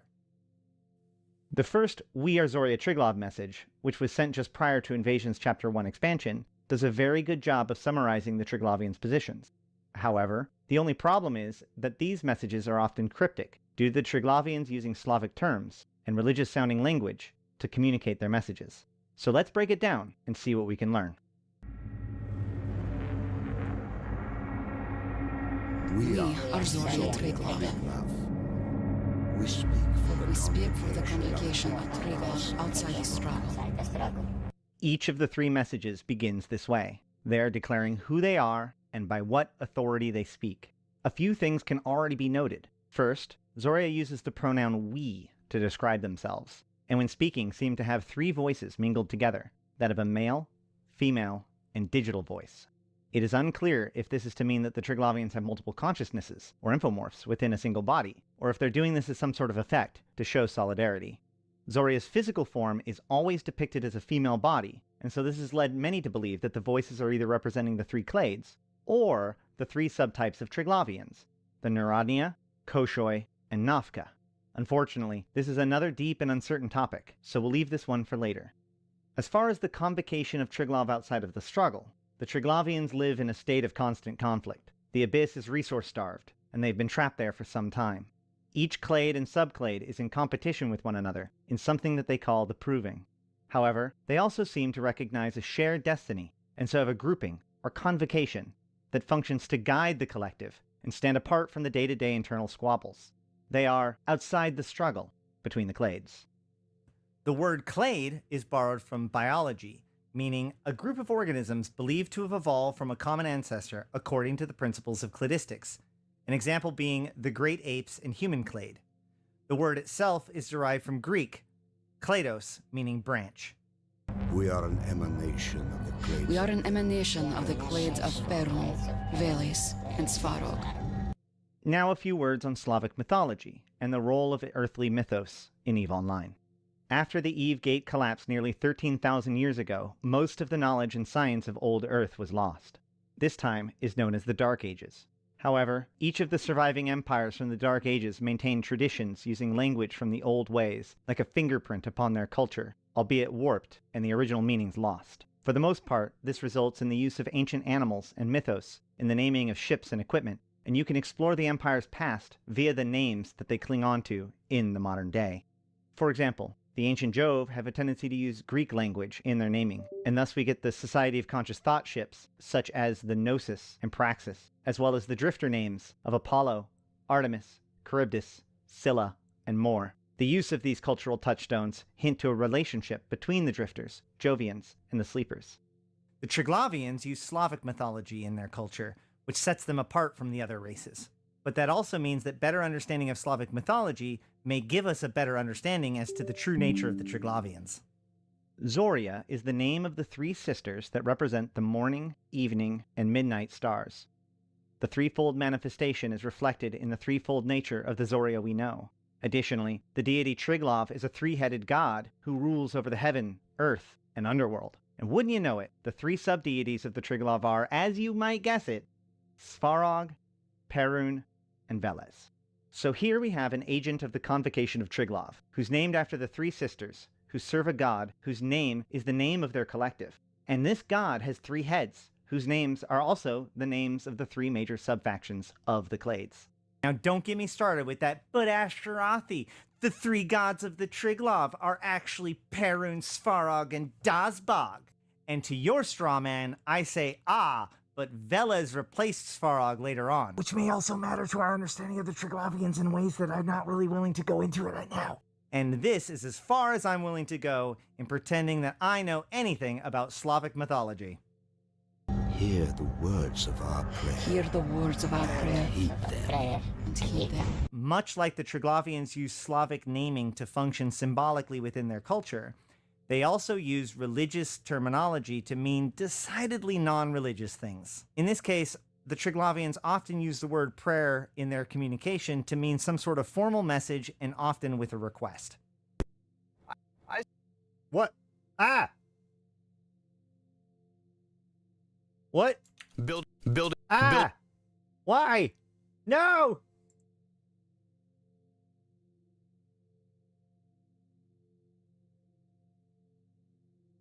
You're lost to us. Communication to mean some sort of formal message and often with a request. Ancient domains beyond. The ancient domains I'm trying. beyond the floor of Viraj were lost to us.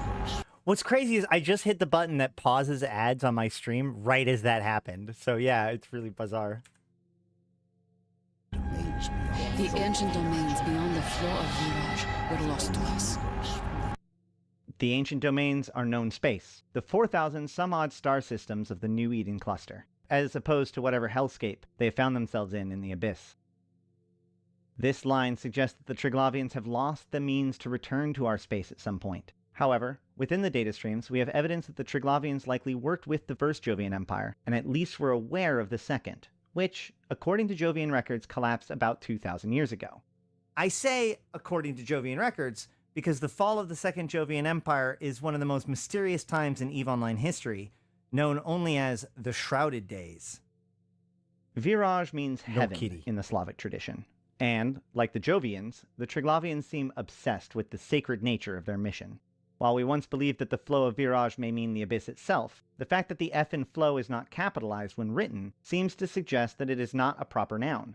The Triglavians also speak of the Poshlost, or corrupt, or vile flow. This shows us that the flow, in this case, represents a path, or shared destiny, and shared goals. Likely this flow of Viraj is what keeps the convocation together, a unified understanding of shared purpose. We will be discussing the flow of Viraj and the Poshlost flow quite a bit in the future. Ancient domains have entered the flows.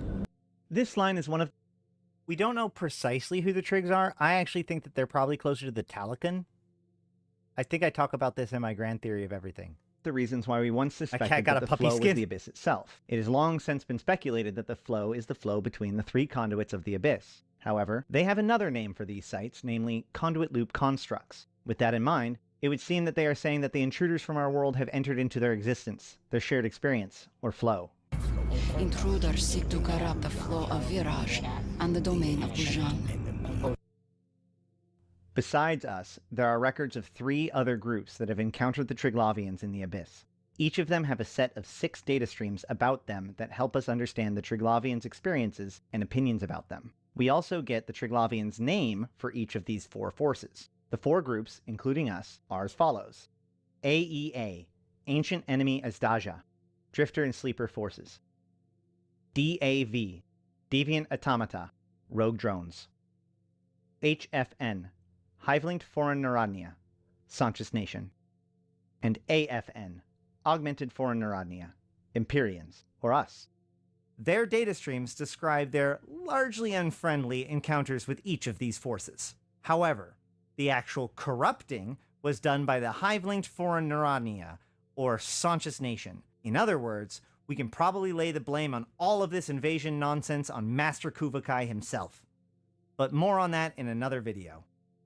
The ancient enemy Azdaja must be extirpated. Deviant Automata must come forth or be extirpated. Corrupted Narodnia must be extirpated.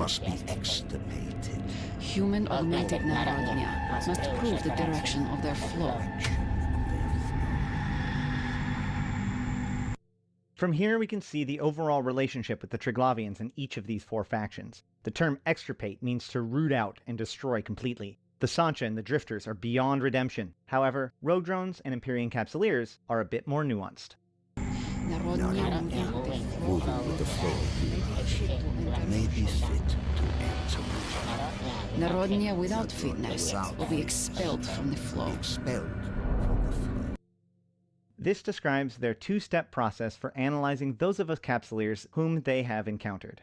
Those who move with the flow of Viraj, as in align with their goals and path, may or may not be fit to enter the domain of Buyan.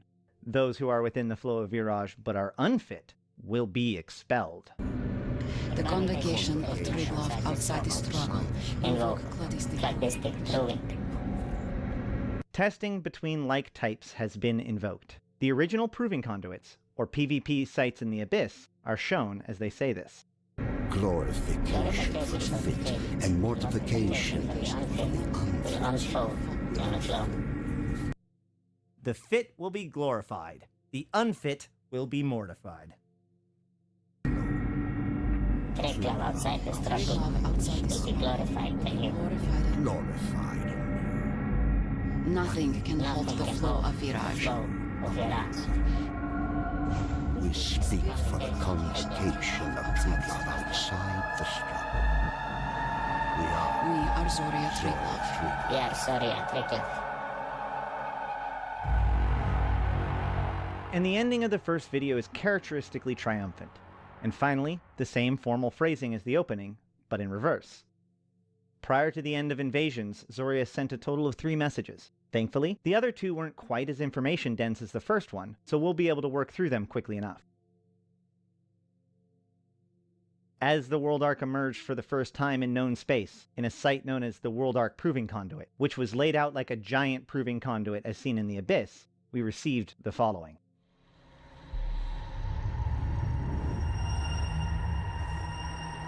Yeah.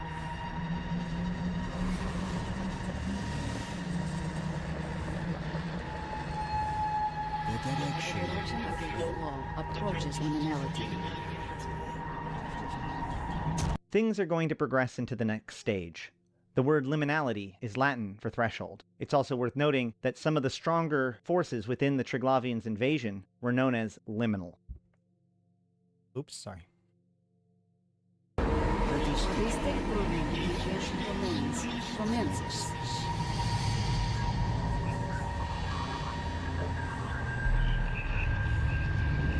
This line helped lock in our understanding of the ancient domains as New Eden. It is describing the World Arc Proving Conduit. Be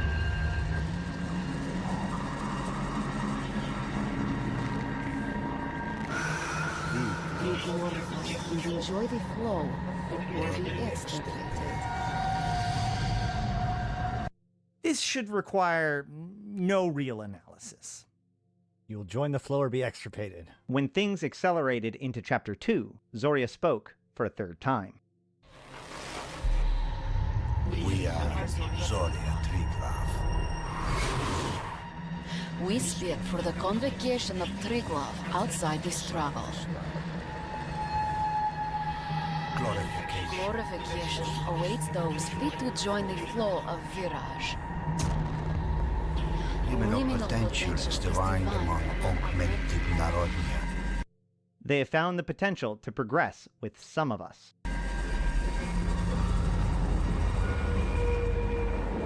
We invoke approving of Kybernauts in the ancient domains.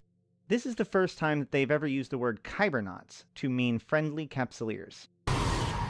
Guide and ground the flow, and be fit for glorification. Obstruct and mortify the flow. and you will be extirpated. Extirpated. Aid in our efforts, and you will be fit for glorification. Get in our way or stop our progress, and you will be destroyed. We speak for the convocation of Triglav outside the struggle. Outside the struggle. We are Zoria Zoria Triglav. Triglav. So who or what is Zoria Triglav? What do the Triglavians really want? And what exactly do the Drifters and Sancha have to do with any of this? Unfortunately, those questions and more will have to wait for future videos where we explore the other things that we know and have collected about the Triglavian collective. And You don't have to wait at all. We're jumping straight into it. Here we go. Ancient enemy is in other Daja. words, they Oh, sorry. Oh, no. Stop with this ad thing.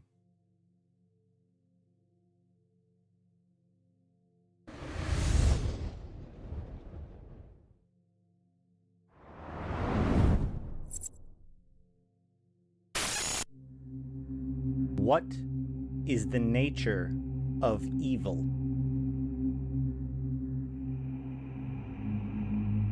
What is the meaning of corruption? I think this what does it mean for something to be so vile, so profane, that ancient edict declares that it must be rooted out and exterminated at all costs? A wickedness so great and so pervasive that you and your people simply cannot allow it to exist in the same universe as you. Like a terrible dragon of yore, an entity has entered into the abyss that seeks to destroy all who are holy and all that is good. An echo of the past so terrible that internal conflict is set aside for the sake of fighting this rediscovered evil. The return of the ancient enemy, Azdaja.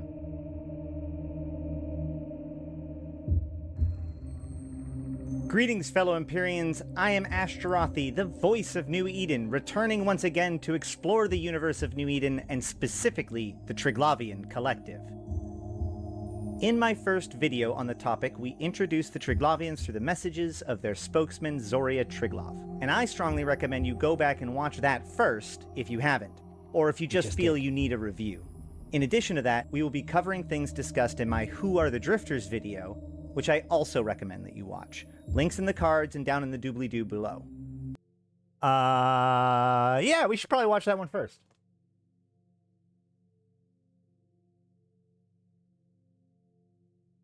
This one I made with Talking Stations. Greetings, fellow Empyreans. I am Ashtarothi, and I am very excited to be working in conjunction with Talking in Station 30 AD, nearly 21,000... Oh, hold on. Who are the Drifters? Enjoy. By 2730 AD, nearly 21,000 years before the modern era, the human race had colonized its home system of Sol. Within 5,000 years, humanity had stretched out to consume all resources within the range of their warp drive technology. Near the end of the 8th millennia, a miracle came to the human race in the form of a semi-stable wormhole, Presenting. which connected them to a previously undiscovered land of prosperity. Within a few short years, the largest colonization effort in human history began as countless souls poured through the Eve Gate and into New Eden. However, the fortunes of mankind took a turn less than a century later in 8061 when the Eve Gate collapsed, cutting off the colonies of New Eden cluster from Terra. The cost was devastating to those remaining. Countless colonies were lost, and the very history of mankind faded into legend. Little is known from this prehistory, but we do know of the existence of 3 civilizations that held influence in those early days. The Yanyong, masters of gravitonic technology and force field theory, settled in the Detol region in modern-day Galente space, but all records of them end around the year 9000 AD. Unsettlingly, the remains of the Talakan Empire, which mostly are found in the mysterious Anoikis, a series of far-flung star systems accessible in the modern day only through unstable wormholes, seem to have also fallen from power at about this time. Of all of the ancient empires, the only one whom we have met in the modern era are the enigmatic Jovian. Being a relatively primitive civilization compared to their contemporaries, the Jovians survived the Eve Gate collapse by having their entire civilization loaded on immense arcs and shuffled at barely faster than light speeds. The majority of the population remained in suspended animation in a virtual reality environment known as the Construct. Those inside of the Construct used the time dilation of the simulation to rapidly advance their civilization beyond anything imaginable in the physical world. Soon, the limitations of reality were no match for this new civilization. To protect them from corruption and to ensure a tether to reality, a law was established in the early days known as the One Body, One Mind Law, which simply states that for you to have a consciousness within the construct, one must also have a physical body connected to it. This serves 2 purposes.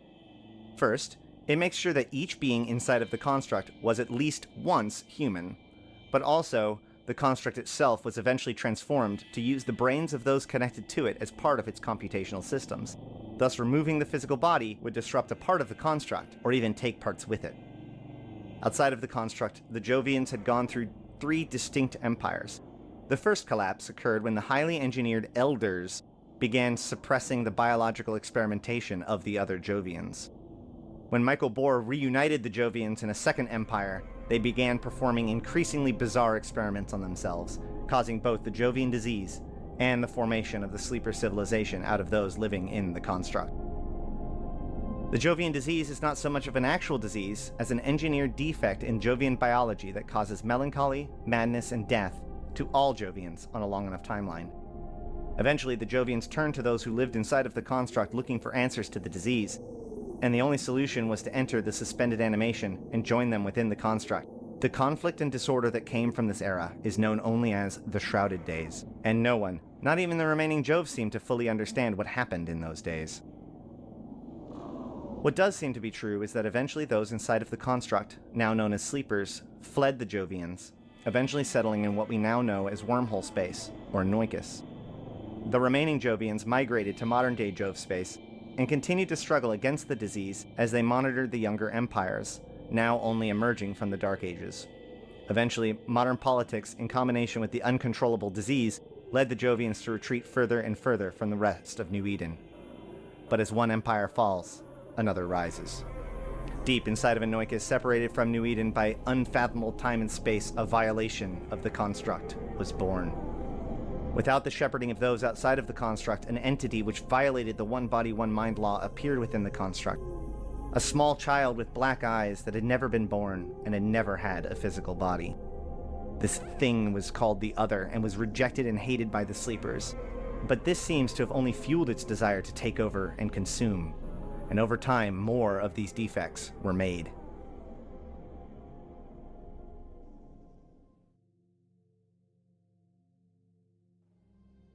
A little over a decade and a half ago, in the year YC125, the Empire of Amar was having their own trouble. The Emperor, Hadrian VII, ruler of Amar for 3 centuries, had died of turret disease on August 28, YC105. The Amar Empire is ruled by a small handful of noble houses, each with a selected heir to head the house.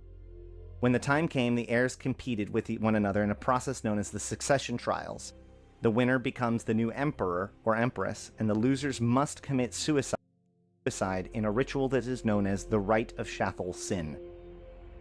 So when the 5 houses competed in YC105, Dorian Corazor was chosen and became Emperor Dorium II, but this did not settle the issues within the empire. Jamil Sorum, the heir to the highly militant Sorum house, was reluctant to give her life in the ancient traditions, and when she lost, conspired with her loyalists on a plan to cheat death. The very flesh of the heirs is seen to be sacred by the Amar, so the idea of cloning a body and mind of Jamil was against Amar scriptures, but this did not stop Jamil's loyal follower Phallic Grange from secretly cloning her at the Matriarch's Citadel. These events had not gone unnoticed in Anoikis. The other reached out across the cosmos and discovered the plot to illegally and secretly clone the failed heir to the Amar's throne. When her mind was transported to the Matriarch's Citadel, the other hopped on board and stitched itself into her brain. Once there, the other whispered into the heir's mind, teaching her the secrets of ancient technology and revealing the location and function of an incredibly powerful superweapon, which she then used to defeat the Elder Fleet of the Mimitar as they flew above Jamil's birth planet in Sorum Prime. The recent assassination of Dorium II had plunged the Amar into chaos, and Jamil's triumphant return had been deemed a miracle of God. This led to Jamil being crowned the Empress of Amar. After using the weapon, she discarded it to allow it to fall into the hands of the Road Drones, a hive that is also likely under control of the other. A Sisters of Eve ship that was doing investigation on the Eve Gate, where the weapon was first found, traced the energy readings to the weapon's location. A Blood Raider group trailed the SOE ship and witnessed them being destroyed by the Road Drone hive. However, the Blood Raiders, probably through the help of the Society of Conscious Thought, or at the very least some Jovians, were able to disable the drones. The Blood Raiders would have acquired the weapon for themselves and brought upon an endless harvest of blood, if not for the valiant Thuckers, a tribal ship and crew who chose to sacrifice themselves to destroy the weapon rather than to let it fall into the wrong hands. The explosion triggered the Isogen 5 that was being packed inside of Jamil's ship and the hive surrounding it. This cache of Isogen 5 was one of several that was created by the pre-Dark Age empires and stored near certain stars. Isogen 5 itself is a super rare isotope of isogen that seems to only occur around certain blue stars and have unheard of gravitonic properties. To make matters worse, this cache was quantumly entangled with at least 9 other caches, which also exploded simultaneously. These explosions poured energy into the local stars, causing massive coronal mass injections, destroying the closest planet near each star. This is known as the Salian Incident, or the Apocrypha event. In addition to the shattered planets created by the explosions, numerous traversable temporal defects known as wormholes began appearing, leading people to discover temporary shortcuts between distant stars, as well as connecting them to the long-lost Anoikis. Still in partial control of Jamil, the other pushed her to send her scientists into the uncharted space, breaching the sleeper conclaves and extracting the suspended bodies of the sleepers. They then used the sleeper implants to make their first immortal foot soldiers, the Templars. Inside of the construct, the other used this chance to imprison rebellious sleepers and to send out copies of the other into the minds of the Templars. Eventually, the dangers of the Templar was discovered, and most were purged. Most. Now partially freed from the construct, the other constructed massive hives and cracked open the sleeper enclaves, using the bodies itself to puppet them in order to control their newly developed warship, the Drifter battleship. Around this time, something happened that the other didn't expect. The stars we now know as Anoikis were stitched together by the ancient Talakan. They did so by constructing a Dyson swarm lattice around stars and using the energy to punch holes into reality and traverse them using static gates. One such star, W477 TAC-P, is located in what is now Jovian space. The explosion from the Isogen 5 caches sent energy through the network, pouring into W477 TAC-P and damaging the lattice around it. Several years later, in YC117, W477 TAC-P exploded, causing an even larger event, blowing open the inner chambers of Anoikis and leading the Drifter forces to pour into known space, and began exploring and dismantling the sleeper caches and Jovian observatories that had up until this point been cloaked and observing us for nearly 100 years. In the modern era, this event is known as the Caroline Star event. What they want is unclear. They have 5 wormholes, each named after a kind of fortification. Inside of each is a hive, filled with drifter battleships and support cruisers. Highland Tukos warned us of a great invasion that never seemed to have come. However, at the center of each of these hives is a massive vortex of energy surrounding a pile of what may have been fragments taken from the observatories. Additionally, from the records that we have gained from the Triglavians, we have discovered that these drifters have entered into abyssal dead space and disrupted the Triglavian collective that had been hiding there since the end of the Second Jovian Empire, the very same empire that drove the Sleepers off over 2,000 years ago. The Triglavians see the drifters as heirs to the Second Jovian Empire, and while they do not understand their artificial nature fully, they identify them as the ancient enemy Azdaja, or the ancient enemy dragon. Now the drifters are arriving in force in Poshvin, and the Triglavians are warping space-time to gain a foothold into K-space. This ancient war has spilled out into the modern day as the Precursor Crisis. All right. One last one. Now we get to learn about the Trig's records on the drifters.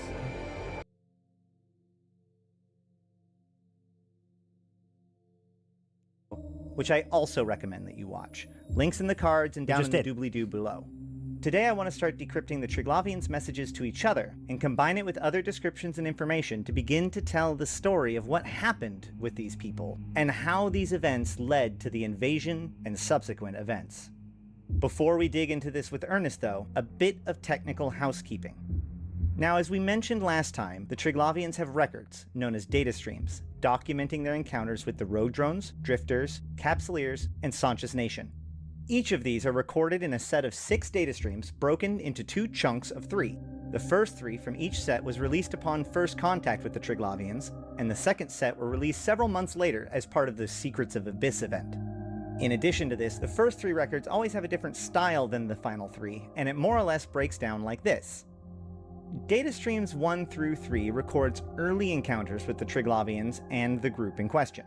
Data stream 4 represents a turning point in the story, in which a decision about the group in question is brought to the table. And data streams 5 and 6 seem to record their ongoing communications on the topic, and are broken down into past, current, and future events. Now, I know all of this may seem a bit abstract, and it is, but I wanted to introduce you to the overall structure before we begin to dig into any particular story. It is also worth noting that the data streams themselves almost never paint an entire picture, and other descriptions and information must be pulled in to fully understand what is happening. Of all 4 sets of standard data streams, the Triglavians' encounter with the Drifters and Sleeper forces seem to be the most straightforward and least controversial of the different stories told. So we will start there both to better understand the relationship between these ancient enemies, but also to help lay out the framework for future understanding of the more complicated stories. As a final note, while I have tried to keep the information presented as foundational as possible in the previous video, from here on out we are going to be wading deeper and deeper into the territories of speculation, as well as discussing information that we simply do not know from an in-universe perspective. So please, try to keep this in mind as we explore the ancient enemy, Azdaja. Oh my god, stop.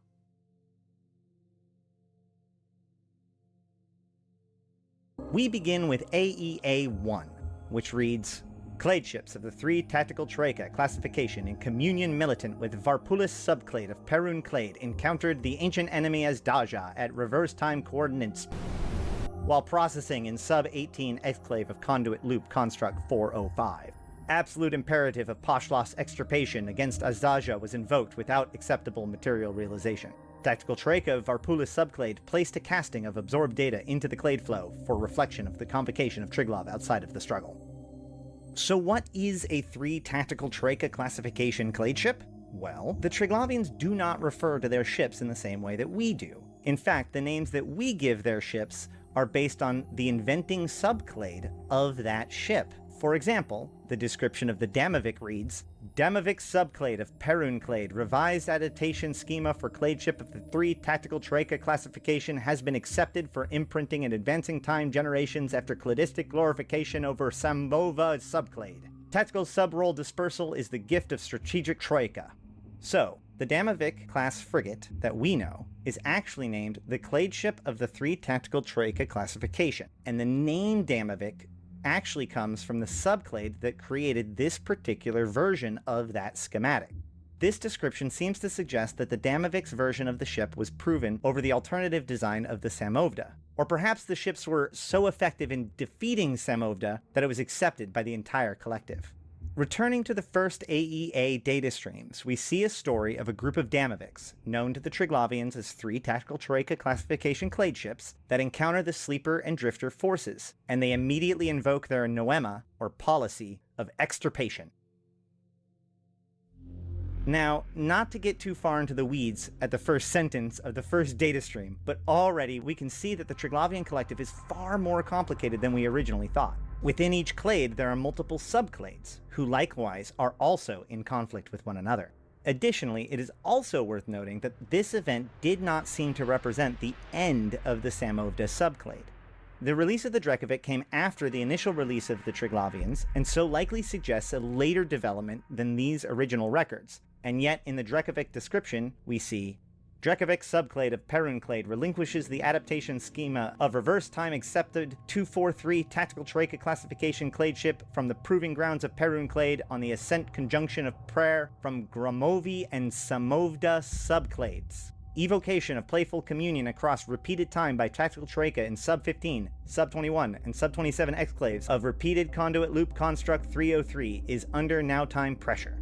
So there's a lot in there, but from here we can see that the Samovda subclade, while having Damavik subclades gain cladistic glorification over them in the past, still seems to exist and, along with Gromovi, is able to petition the wider Perun clade. Gromovi also shows up several times in the data streams, and seems to be strongly associated with the multi-body tracking pylon, but we will have to catch up with them in a future video. For now, what we can learn from this is that the Triglavians have a very complex society, with multiple clades and subclades that challenge and fight each other. And while the Triglavians have their own naming scheme for their ships, namely numbered clade ships, our names for them come from the subclades that designed, or at least is strongly associated with, that particular design. So going back to the AEA, we can see that a set of Damaviks encountered the ancient enemy Azdaja while patrolling Conduit Loop Construct 405 in the Sub-18 exclave. Now, we have a lot of records that report time and locations much like this. However, unfortunately, it doesn't give us much to work with. Firstly, every timecode coordinate given within any Triglavian record is listed as indecipherable. It is not really known if this is some sort of censorship by Concord or the Triglavians, but I have a different theory. The Jovians, Sleepers, and Drifters all process things in what is known as trinary data, unlike the binary systems that we use today. In a binary system, all data is preserved as a set of ones and zeros that often represent, or are represented by, the binary states of on or off, high or low. Trinary data, by contrast, would mean data encoded with 3 potential states. This could, in theory, allow them to process far more complex data, but would also render that data, or information, absolutely unintelligible to anyone trying to process it from a binary perspective. The oldest official record I could find exploring trinary data comes all the way back from 2008 in a dev blog by CCP Svarthal, entitled The Great Collector, which discusses the Empyrean known as Entity and his extensive collection of over 7,000 items, including, quote, trinary data stream found on the wreckage of the Jove battleship floating in the Stain region, end quote. And in the description of the object it reads, quote, this complicated stream of data seems to be in trinary language. It appears to be of Jovian origin, end quote. However, a forum post from 2004 seems to suggest that the trinary data stream came from all the way back then, and was in fact recovered from Venial's wreckage. This is important because Venial is the Jovian who more or less is in charge of the Society of Conscious Thought, one of the main characters in the Inheritance Chronicle, and thus is one of the best sources of knowledge of the Precursor Crisis and the Talican. A bit of an aside on the Inheritance Chronicle. In YC117, 2015, the relative stability of New Eden was broken by a space hauler named Caroline Grace when she observed a star in the Jove region becoming larger day after day. This event, eventually known as the Caroline Star event, was the earliest warning of what was to come.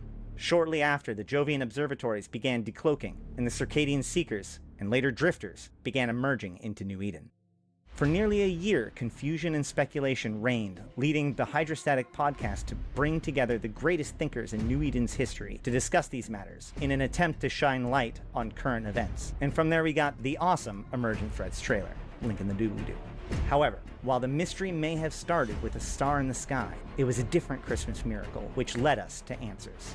On December 23, 2015, the Inheritance Chronicle was released, telling the events subsequent to Matashi Reich's death after scanning Jamil Sorum, then Empress of Amar, shortly before her assassination by the Drifters.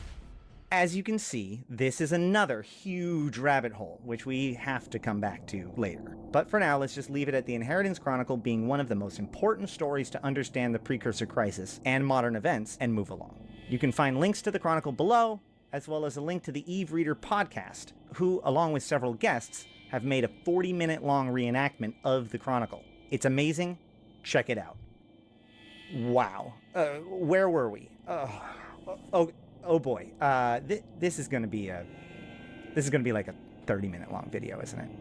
Probably more. Well, okay, let's just jump back into it. I forgot it was that long. Just to remind ourselves, we are working our way through the first record of the Triglavians' conflict with the Drifters in the modern era. So a group of Damoviks encountered the ancient enemy Azdaja, and as we can see in the next line, fail to destroy the enemy. Absolute imperative of Pashlas extirpation against Azdaja was invoked, without acceptable material realization.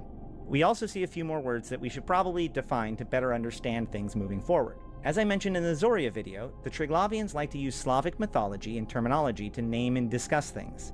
In this case, we see the word Pashlost and Azdaja, both terms that you may or may not be familiar with.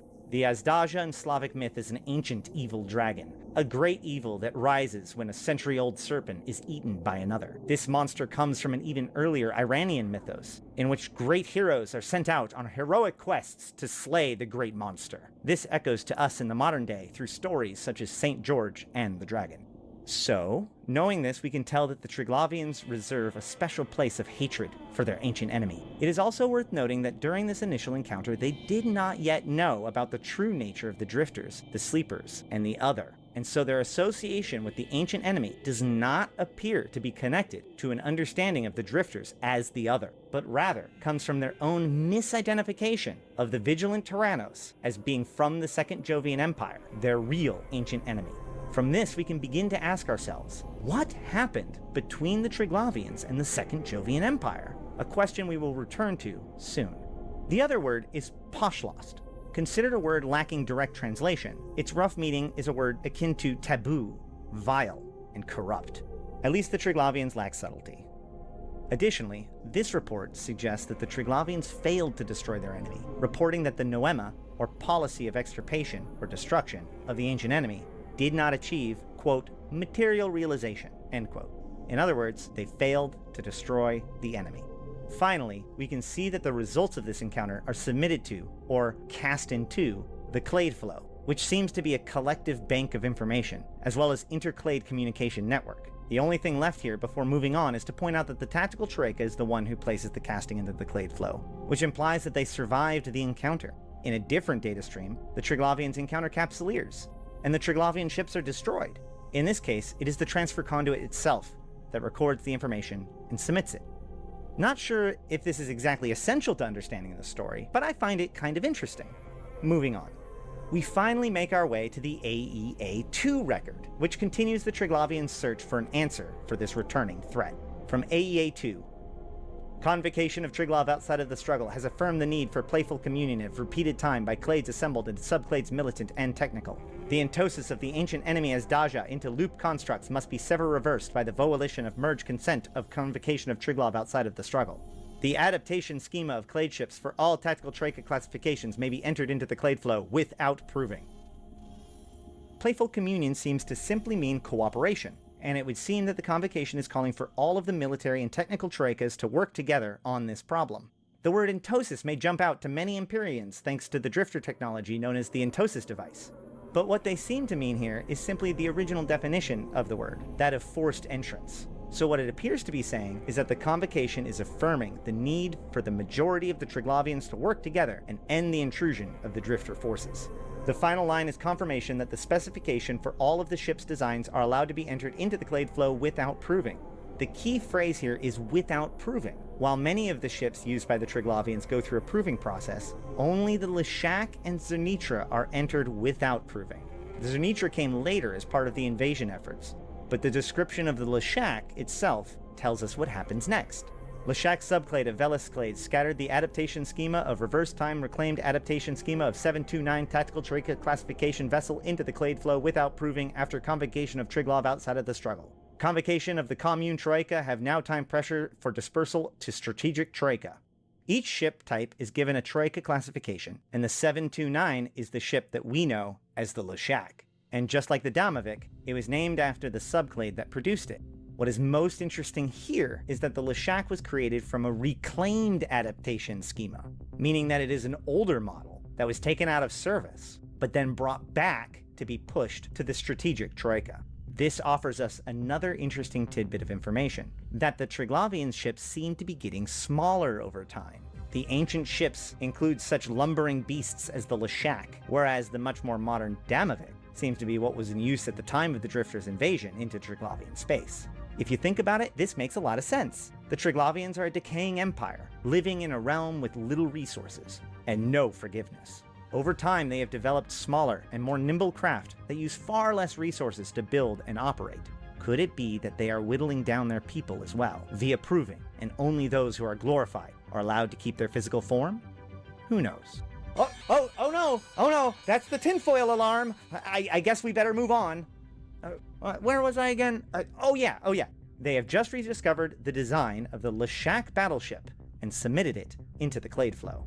Next we read AEA-3. Report of the Paramount Strategic Troika of the Leshak subclade of Velis clade has reaffirmed the dispersal of reverse time reclaimed adaptation schema of 729 tactical troika classification vessel into the clade flow after proving an anti-cladistic mortification with the ancient enemy Azdaja. Repeated time casting and winnowing of invocations of imperative of Pashlost extirpation against Azdaja reveals an acceptable material realization. After everything we have learned in the first two records, this one is pretty easy to understand by comparison. Unlike the Damaviks, the Leshak subclade's battleships were capable of destroying the forces of vigilant Tyrannos. The only thing worth noting here is that this is the only time that the Triglavians refer to anti-cladistic mortification. Again, as we discussed in the Zoria video, cladistic and clade come from biology, meaning sub-branches along the same biological tree. The Triglavians see themselves, and even us Capsuleers, as being cladistically related. However, they do not feel the same way about the remnants of the Second Jovian Empire. Very interesting indeed. The Triglavians finally have a weapon to fight the Drifters, but is that enough to stop them?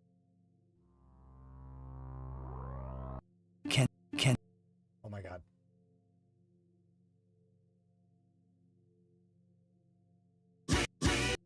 Oh god. Stop. Oh lordy.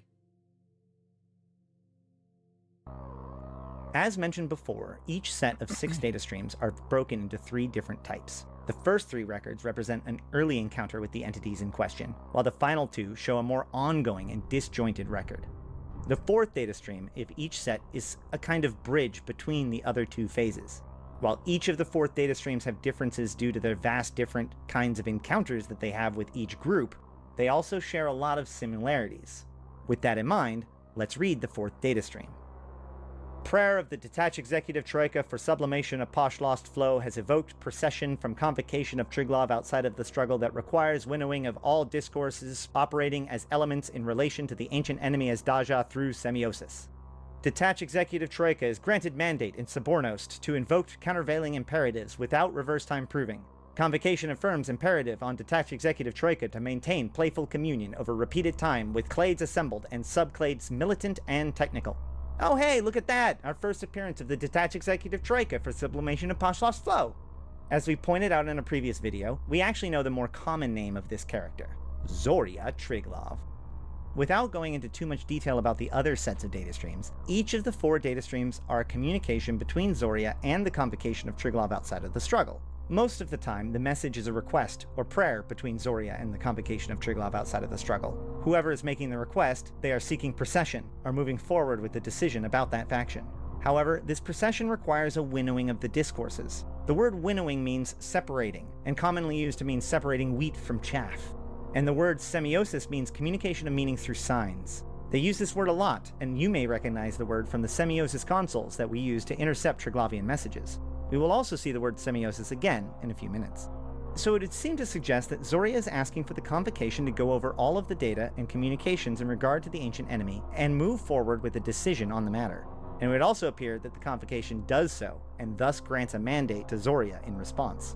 We do see a couple more new words, so let's really quick. Subornost means to be in partnership with, and countervailing means to offset something by equal force. It would seem that Zoria has been given permission to engage and repel the drifters and sleepers without having to bother with verifying it ahead of time, i.e., without reverse time proving. However, the convocation also verifies that this does not change Zoria's obligation to remain in friendly communication with the clades assembled and subclades militant and technical, which most likely means that Zoria simply must remain in communication and cooperation with the rest of the Triglavians as they conduct their countervailing operations. Now, before we wrap this bad boy up with the final two records, I think it could be valuable to put the story together.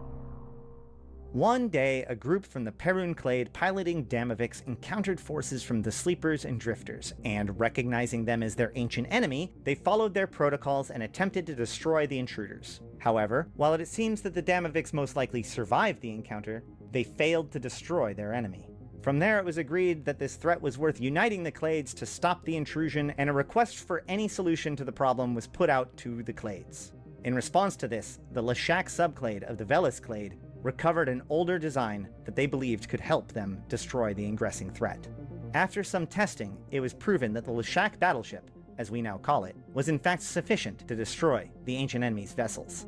Once the solution was decided upon, the convocation responded to Zoria's request for a decision on the matter of the ancient enemy. Zoria was instructed to begin conducting operations to disrupt and stop the invaders, with an understanding that they still must remain in close communication and coordination with the rest of the Triglavian collective. So there we go, a fun story, easy peasy. But wait, you may ask, aren't there still 2 more data streams? Well, yes there are, but as I've alluded to a few times now, they are very different. So I figured it would be invaluable for us to all understand the story so far before we move on. So with all that said, the 5th and 6th data streams of each set have far more in common with each other than with the previous sets. While the first 4 records appear to be some sort of historical record, often declaring within the report how the data was gained, as is the case with the AEA-1, the final 2 seem to be some ongoing communication or log. All but the ones for Sancha are by Zoria, and each of these begin with the title of the author and, quote, dialectical semiosis flow follows. So clearly this is some sort of log from Zoria, and the rest of it is broken into a set of past, present, and future records. I think that this can all be a bit confusing without an example, so let's just jump into AEA-5. Detach executive troika for the sublimation of Poshlos flow, dialectical semiosis flow follows. Ancient enemy as Daja. Present manifestation encountered as vigilant Tyrannos. Reverse time discourse element. Archive pattern analysis indicates successor entity of Jove Empire of the Chamber of Tyrants. Evocation of Poshlos undoubted and imperative for extirpation without proving. Now time discourse element. Recovered materials indicate presence. Unshackled in forbidden dominance arrangement. Counter to ideological patterns recovering pertaining to Jove Empire of the Chamber of Tyrants. Query encode. Jovian expansionist polity, iteration 2. Recode process, indicating anomaly in ideological development. Pass through advancing time new discourse element configuration. Advancing time discourse element. Reinforce request for countervailing measures to be undertaken. Continued with surveillance and proceed to next stage within predicted time horizon for effective action. Submit to Cladeflow. Now, before we go on much further, we should point out that not only were these records released at a different time, but pieces of these records were also released through another matter entirely. This is where the semiosis consoles came in.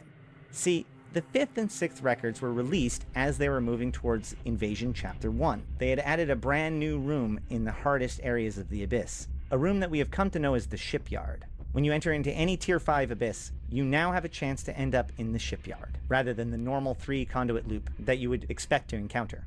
If you go in today, you would find them building Zenitra dreadnoughts to use in the observatories. But originally, you encountered a world arc under construction. This was dramatized in the Invasion Chapter 1 trailer. Now, unlike any other room in the Abyss, if you're too scared to take on the shipyard room, you can just run. The gate itself is unlocked, and you're given good cause to take it, as a swarm of Leshaks begin locking your ship. However, if you brave the encounter and you smash their biocache and steal the loot inside, unlike the normal rooms, this one contains a box with data streams and a highly coveted Semiosis console. Since their discovery, owners of the console has occasionally intercepted messages from the Triglavians, and part of the 5th and 6th data streams were encoded inside of the messages sent, as well as the data streams dropped. This also allows us to see more of what the messages look like in its more natural state. None of this is likely essential to understanding things, but I think it's pretty neat.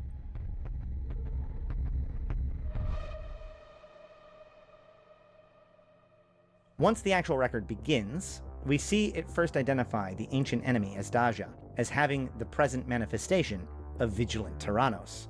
This is of course the name of the Drifter faction, as well as any sleeper subordinates to them, such as in the Abyss or Poshvin. Now, the Triglavians refer to time a lot, as in repeating time, advancing time, etc. It would appear as if this is an almost unnecessary flourish, because you can often just drop the word time and understand roughly what they're saying. Thus, reverse time is in the past, now time is, well, now, and advancing time is in the future. They also refer to repeating time for things that will occur over and over. So with that understanding, we see that their original assessment was that these entities are successors to the Second Jovian Empire.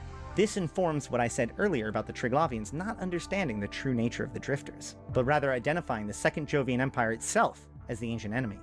Additionally, it confirms that because of this, they were deemed Poshlost undoubted, and it is an imperative upon them to destroy them outright.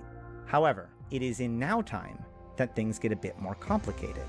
It would seem that they have been recovering pieces from the wreckage of encounters with Vigilant Tyrannos, and from that, they have determined that they are unshackled in forbidden dominance arrangement. Now this line is most interesting, and one that is hotly contested. However, it is worth noting that the rogue drones that are hostile to the Triglavians in Poshvin are part of the Unshackled Overmind. And in a character post on May 14th, 2020, a spokesman for the pro-Triglavian Kybernauts reaffirmed the existence of a forbidden dominance arrangement. Whether this is to represent the enslavement of the sleepers by the other, or something else entirely, remains to be seen. However, they continue by pointing out that this is counter to what they would expect from the Second Jovian Empire, because they're not. They run a query and encoding against this Jovian expansionist polity iteration 2.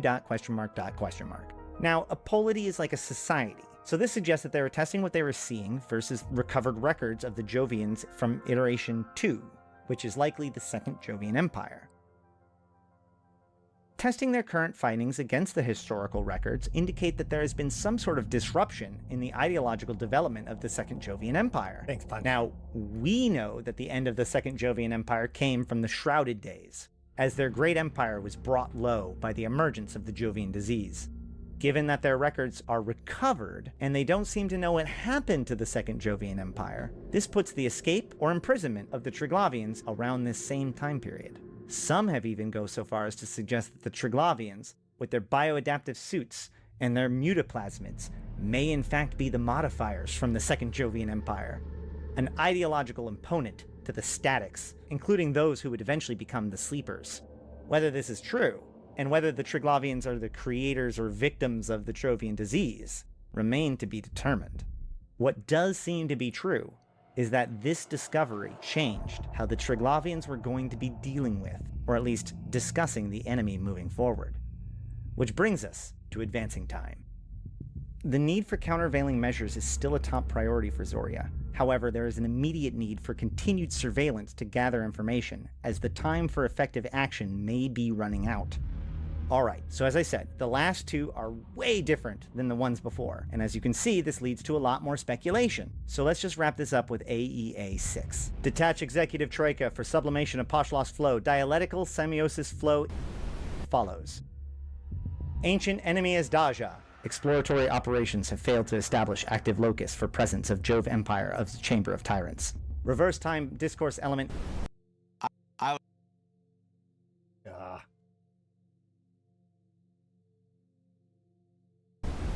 Stability of local spatial temporal environments deviate from archive reference data pertaining to query encode Jovian expansionist polity iteration 2. Recode process. To cast a sounding in the flow of virage. Now time discourse element. Archive spatial temporal coordinates ranges log encode Jovian expansionist polity iterations 2.0.0 to 2.7.20. Recode process. Not reconciled with ingressing data. After evocation of ancient time noemata of Kosorg, conduit flow, and confluence. Advancing time discourse element. Procedures for continued exploration and surveillance under contemplation. Processing to imperative without proving in the gift of the detached executive troika for the sublimation of Pashlas flow. This time, the historical report flat out says that they have failed to determine the center of power for the Second Jovian Empire. To make matters even more complicated, the Triglavians also performed tests against the locations in which the ancient enemy was arriving from, and mapped it to the known locations of the Second Jovian Empire, and found no matches. The enemy is clearly not coming from where they expected, and they don't seem to be who they thought they were. The conclusion suggests that Zoria is going to continue to investigate these matters. As far as what a Kosorg, conduit flow, and confluence means, well, if you have a theory, I'd love to hear it in the comments below. So there you have it, 6 data streams about the ancient enemy, and it seems that the Triglavians are left as confused as we are. Now, from Templar 1, we know that the Drifters are in fact likely manifestations of a rogue artificial intelligence that has escaped the Sleeper's construct, but neither we nor the Triglavians know this in-universe. Perhaps the growing conflict with the Drifters and the Triglavians will finally reveal the true nature of the most terrifying enemy of all life in New Eden, the Other. But for now, we will just have to wait and watch our Semiosis consoles. But until then, I have been Ashtarothi, and glorification to those who extirpate the Pashlost. Thanks for watching. I hope that through this, I have helped show not only how to understand the Triglavian speech, but how much information. Cool. Good job. Well done. I like that video. It's good. It's, you know, it's always good to watch something or like to see something that you did two years ago and not be completely just like, and don't get me wrong, I'm sitting here like seeing every editing mistake I made that whole time. So this has been a pretty torturous hour for me, but I'm sure you guys all enjoyed it. No, if you do like this, there are other videos available. I have a lore playlist. If you go to my video, to my website or to my YouTubes, you can go to the playlists, and I should have Eve lore, which includes all of this and some more of the lore videos that I've come out with. And then likewise, there is also, including the Sancha Kavaki one, the Sancha one and the Rogue Drone ones. And then also, I alluded to this in the video, but there's the Precursor Crisis, which is just like all of the videos, all of the scope videos and everything prior to about 3 years ago. So yeah. Will we ever, if we'll ever receive more messages via the Semiosis consoles? I don't know. I think that the Triglavians are kind of onto us now, but it's hard to say. I mean, they dropped the Svarog encrypted Semiosis consoles, but those never gave us anything. They could at any given time, but they haven't yet. But with all that said, I hope that you guys have enjoyed this journey through the current events and trying to understand the Drifters, the Triglavians, and their place in this whole deathless fiasco. As we saw, the Drifters do have a strong interest in Jovian technology, especially the Jovian observatories, and thus are probably very interested in whatever is inside of the Fulcrum. Especially since the cloning technology within the Fulcrum might be useful to the Jovians as well, or to the Drifters as well. It'd be very, very, very bad if the Drifters got access to the Fulcrum. So I encourage everybody to do what you can to help destroy the Horizon sites in the systems attached to the Zarzakh. However, that is very dangerous. The rewards are high. So if you're interested, if you need me to come with you, let me know. We've got Drex But other than that, I have been Ashtarothi. I've been playing this game since 2010, talking about it since 2012, and I'm here to put even to context for you, my fellow Empyreans. Thank you guys so much for coming. Thank you for checking this out. Please, primary that like button. Secondary is the subscribe button. Tertiary is the bell. Knock all that out so that way you never miss a video and stay caught up and stay caught up with everything about EVE Online.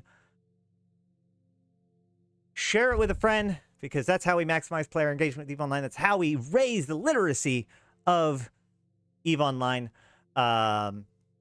Also, Directions Unclear gave everyone access to the Fulcrum. I don't know about that. Deathless is a good dude. We're pro Deathless around here. So, anywho, I will say, on a side note, Satisfactory 1.0 comes out this week. I am really interested in playing that. So I know I've said before that I'm only going to do a bit Eve stuff on this stream or on this channel, but I haven't done anything for the second channel yet. So I'm trying to debate whether or not I want to do like a member stream this week, or if I want to stream Satisfactory for everybody. I'm open to some ideas, so please hit me up in Discord so that way I know. Otherwise, I will be back tomorrow to discuss even more. But I am an Ashtarothi. Until then, I'm Ashtarothi, the voice of New Eden, and I'll see you in space. You can also pick up some merch. You can like the stream for the guineas or for the puppy. The puppy's asleep, so. And the cat is mean mugging me. I'd pick up the cat and pay the cat tax, but let me tell you, she's been having she's had a lot to deal with over the last 2 days. So, what is the chances of something crazy like Empress Jamil resurrecting at the Fulcrum? Empress Jamil is dead as a can of spam. 07.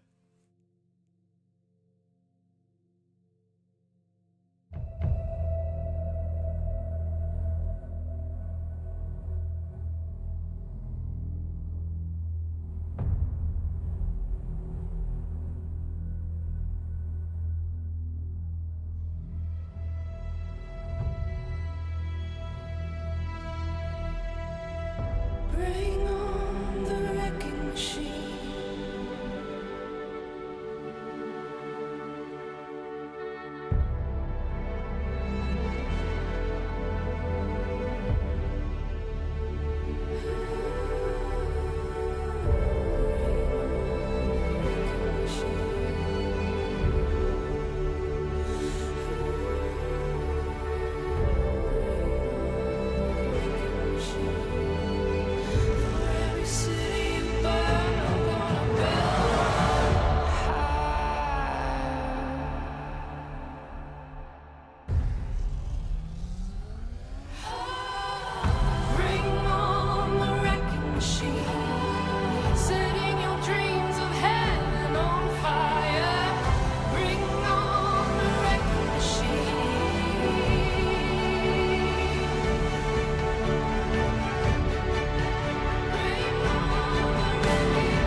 For every city